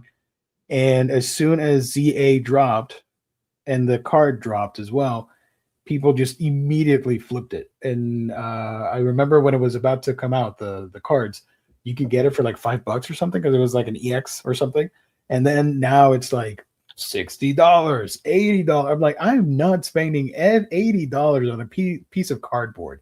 Get out of here. But I will spend it on 8 volumes of paper that I can buy when I visit InStockTrades.com. Your home for collected editions. You get your omnibus, trade paperback, hardcovers, manga, and more for great discounted prices. Free shipping in the US at $50. And there's that loyalty discount, which adds an extra 2% off to your book orders when you place when you do weekly orders on InStock Trades. Great packaging, wonderful customer service, only at our sponsor, InStockTrades.com. Shout out. I do want to point this out. Geo will never play Expedition 33. I will read you my gaming list. Give me 1 second, James. This is my queue list of PlayStation games. Or the games I want to get, sorry, on physical. Whatever. Spider-Man 2, I have not played. Ghost of Yotei, I have not played. Little Kitty Big City, I have not played. I want to get that. Bitmap Bureau Collection. I want to get that first. The Assassin's Creed Black Flag Resynced. That's coming out next month. I want to get that. The Metal Gear Solid Master Collections. I don't own either one, Volume 1 or 2. Dragon Quest 1 and 2 HD 2D, sorry, remake. I don't own it. Sonic Racing Crossroads. I don't own it. Ninja Gaiden Ragebound. I don't have it. Metal Slug Tactics. Lunar Remastered, Dragon Quest 3 HD, Gory Cuddly Carnage, Kai Katana Shin, Air Twister, and then Claire Obscure Expedition 33. That's my to-buy list for video games at the moment, aside from the rest of the Nintendo stuff, like Star Fox, Splatoon, etc. Regrettably, my stack of games that I own that I have to play is probably bigger than the amount of books that I haven't read. Yeah, you told me about that once. I keep telling myself that I'll get to playing all the games. I know I won't, but I'm naive. I'll live the dream. Stores in Japan. We're also quizzing people to. That is insane! Holy crap! I would love that over here. I remember seeing that. Speaking of Pokemon, let me share a meme because why not? We're already here. We're doing this right. Palkia, long time no see. I just couldn't find space in my schedule. Aha! If you know, you know. I'm not gonna explain the joke, but there you go. Any reason to rage bait resellers? Hell yeah. Absolutely, man. Hopefully it will stop grown men from fist fighting and ruining people's mornings. Yes. They also, I think the other thing I read was they were devising a new like queue system for people to like get in line to buy new product. Where like I don't remember where I read it, but I think what it was you put your info into their app or online, and then it sends you a notification when it's your turn to come pick stuff up. And so they were like, this is to stop people camping outside of stores the night before, which is one of the most insane things that like people justify is like, oh, we're just, you know, gonna set up a tent and get a inflatable mattress and hang out and like stay here overnight until the store opens. Like I feel like that should not be legal, right? Like that's, I guess because it's not inside the store. But like if you are inside of your car overnight in a parking lot, security or a police officer will tap on your window and tell you need to go. So I don't know. I'm not really sure why like it's different if you're camping in a tent. I don't know. I got another Pokemon thing to show you. Sorry. This is from Pokopia. This is why I think Pokopia is the 2026 Game of the Year. You can fight me about it. I don't care. I'm sticking with my choice. You do meet Kyogre. Unfortunately, Groudon is not in the game, which sucks because I love Groudon over Kyogre, but whatever. When life generally starts to test you, you remember what the big K told you in Pokopia. Sometimes you have to make decisions that break your heart and bring peace to your soul. You're not going to get this in Expedition 33. You're not going to get this in Mao. You get it in freaking Pokopia, guys. Come on now. And Magikarp sitting there for some reason. Okay. I wonder if you get it in Kingdom. Maybe that's what's in Volume 17. Ooh, and yeah. And it hits you. And you go. When you get to Volume 30, they've dropped this line, and you're like, I get it now. I do want to. By the way, I do want to stream Pokopia on here just for the hell of it. I don't know when. I don't know if I want to bother Jess and show him Pokopia just for the hell of it. Or you, if there's another Thursday show and we don't have a lot of topics, I can just stream just a minute of Pokopia and show my houses that I've built, the houses that I've built in the game. I guess next Thursday is probably going to be, if any, that would probably be bingo board day. But I'm just gonna say, that's right. Even before the whole AI Kingdom ad thing, like we were just not really, because usually like a few weeks ahead, I want you to get the board though before you retire from making bingo boards. I want you to get one. Yeah. I guess we have to get one at some point. But like we were just kind of like feeling kind of bleh about it. And then with this one, I mentioned earlier in our chat, I was said when I had shared the link, and that's when you watched it and you were like, oh my gosh, it's AI. and then I said something. What did I say? I'm just gonna read what I said. I don't think it was anything private. Oh, I got one final manga thing to show before we wrap up. I said, I sent the link and I said, Gio, we have a topic for tonight, whether or not announcements are coming tomorrow. VIZ using AI to generate an ad for Kingdom. And then I shared the link and Colleen said, shit, I'll be so mad if announcements are tomorrow since I'm out of town. And I said, fuck announcements. I'm not doing a video promoting their upcoming releases one day after they did an AI ad. And Colleen said, that's fair. So a week later, maybe I'll be a little less hurt by it. I'll be salty about it. Speaking of salty, we finally, even though the book is coming out, I get it, but we finally have a first look at Mars. I want to show that for the peeps.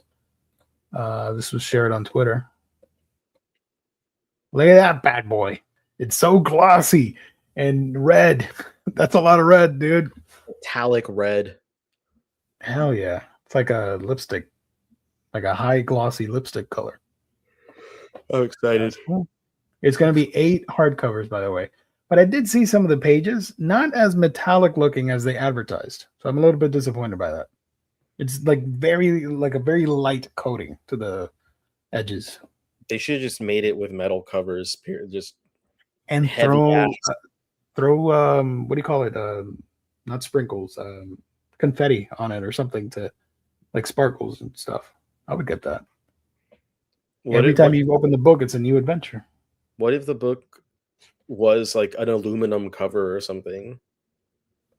Ooh, you can hit somebody with that. Yeah, you like grab it off the shelf and it's like ding ding. if it depending on how like thick the cover is, you drop that shit, it just goes straight through your toe. Right. Oh yeah. I am excited for Delicious Dungeon board game live stream whenever that happens. It will happen soon. That might be a good idea for my birthday. Whenever you read, yeah. I think Whenever that you want to do it, let me know. I still need to make the video, and we still need to do a practice round. We need to practice. We need to practice because we need to make sure everything can be done. But I'm gonna make a video about it soon for my channel, and then I'll announce. And I think that might be a good idea to do on my birthday if everyone can be free on either the third or the 4th. But if I do it on the 4th, then I wouldn't want to do it on the 4th because it's your birthday. But if I do it on the 4th, I get to do it at the same time that they're doing the thing outside of the White House. And that's right. You got a vendetta against I still legitimately want to find sorry.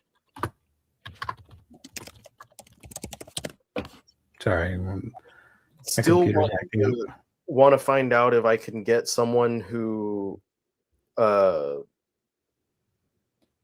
backed out of that America 250 thing, if I can get someone to appear on my own live stream.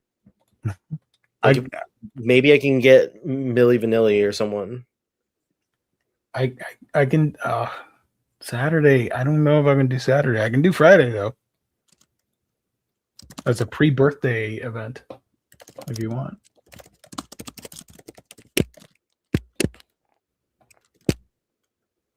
I have one. I don't own the box set. I want to get that box set, the Delicious and Dungeon box set. Come on, man. I need it. I sold. Did I sell? No, I gave away my single volumes when the box set was coming out. But then I realized this box set is expensive.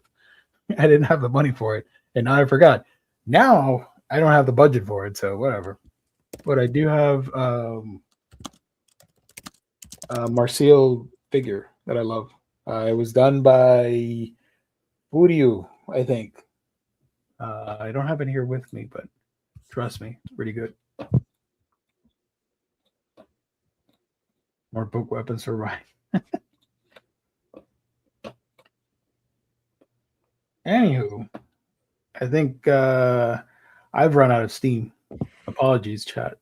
It's been a long day, and I'm tired. I spent 2 hours building shelves, and my hands are all like messed up.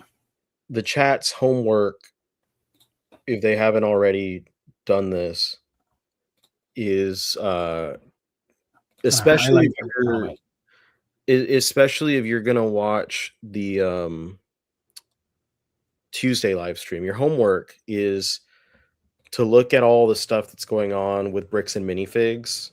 With the Lego stuff. You're a Lego guy. I am shocked that you haven't talked about it. Come on. Didn't want to spend the time talking about it on the show because it would take me at least 30 minutes. Talk about it on a Tuesday on the. That's what I'm saying. Like I people need to look in, if they haven't already been paying attention to this stuff, look into it, because then by Tuesday we're probably going to have a few more wrinkles in this whole thing. Right. And then do you like a presentation on it? The fun fact is I talked about this last Tuesday. I talked about my year of unemployment and when I almost got hired by Skybound. I remember that era. Yeah.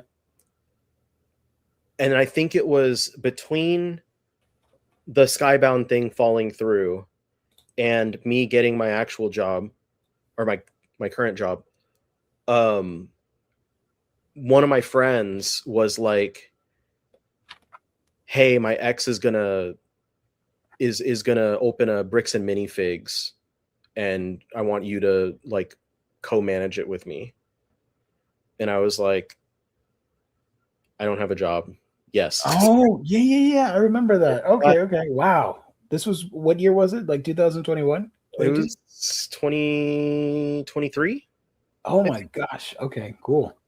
Yeah, Forgot about that. it was, and they were supposed to open it, and it kept getting pushed back, and then eventually, I just got my job, and so Right. so I didn't have to do that. And I was thinking, I was on the phone with my mom today. She called and was like, how are things? What's going on? And I was like, you seen this Lego shit? And I like explained the whole thing to her, and then I was like, remember I was gonna like be a manager at one of those locations? And she was like, yeah. And I was like, it'd be wild if I got that job and I stayed with it and I was still with it now when all this stuff is going on. That would have been wild. Like I don't want to say I was that close. I was, it was all just like fart in the wind type of stuff. Like the guy was like, I'm gonna open the shop, and then my friend was like, yeah, and then told me, and I was like, yeah, and then it never happened. I don't even think that like, even opened. I don't know what happened to that. Oh my goodness. Are you a fan of any of these birds? Torchic. Let's go. I'm always the fire guy. Is this us? Are we the burbs? The birds? Which one are you? Yeah. I gotta go with homie, the new one. Brow. What the hell was it? Browlet? Brow something? Brout. Look at that! Look at that guy. He's tough. He's a tough boy. I'm gonna say that Jess is Piplup. I can see that. Lou is Rowlet. That's the other owl, right? Yeah, one on top, the sniper.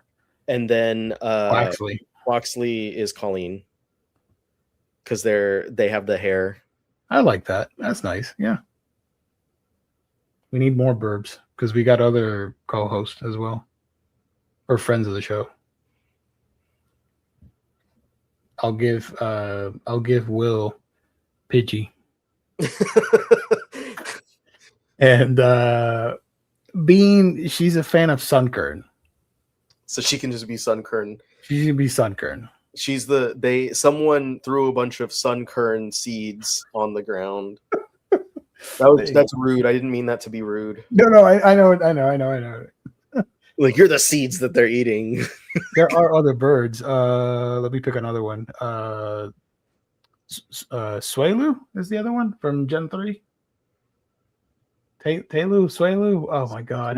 Swallow and I'm blanking on the names. Someone can. I think someone could probably be like Farfetch'd. Farfetch'd is a good bird Pokemon. That's the goat. Surfetch'd. Surfetch'd. He's the goat too. Come on now. Heck yeah. So, anyways, chat. We've done it all. We've seen it all. We've ranted it all. I don't know what I'm saying. Thank you all for joining. Really do appreciate it. We'll be back on Monday for another epic installment of Omnibros Live here on the Omnibus Collectors Network. Jinjo, where can people find you when you're not here with us? On my channel, I uploaded my haul video last weekend, and I will have the buyer's guide up. I'm going to say before next Tuesday. I was supposed to film it today, but I was honestly like kind of fuming about the whole AI kingdom thing. I was just pacing back and forth across the house. Like, you said, what the heck? Yeah, I was so like upset about that I just didn't film today. So I'm going to try to do it sometime tomorrow. There you go. Here's the link. You can check it out. You can check out my channel if you want, Manga Geekdom on YouTube. I appreciate it. You can join my Discord. I would doubly appreciate it. So join and have some fun. A lot of the people in the chat are over there. So yeah, amazing stream as always. Yeah. If one more person boosts the Discord, then we get some bonus features. Yes, we got a boost. Bad Kato, MVP at the moment in the month of June. So if we get another boost, that'd be great. Let's go. Thank you, everybody, for joining. Have a great rest of your weekend, all that fun stuff. God bless. Stay safe out there. And we'll see you back on Monday. Jess and I will be here for hauls, previews, reads, and all that fun stuff. And we do it all over again with a whole week of cool shows. So thank you all. Good night. Catch you next time. We're going to end it like that. Cold turkey. Ending stream. Actually, no. Hold on. Let's get Toothless here. I'm trying to get when you do, and then the lasers pop up, but I can't do it. I'm sorry. Toothless is interrupting. Where's the song? Damn it. I can't find the song. What? I didn't do it. Oh, there it is. Found it. All right. Bye, everybody. I'm going to leave Toothless here for a minute.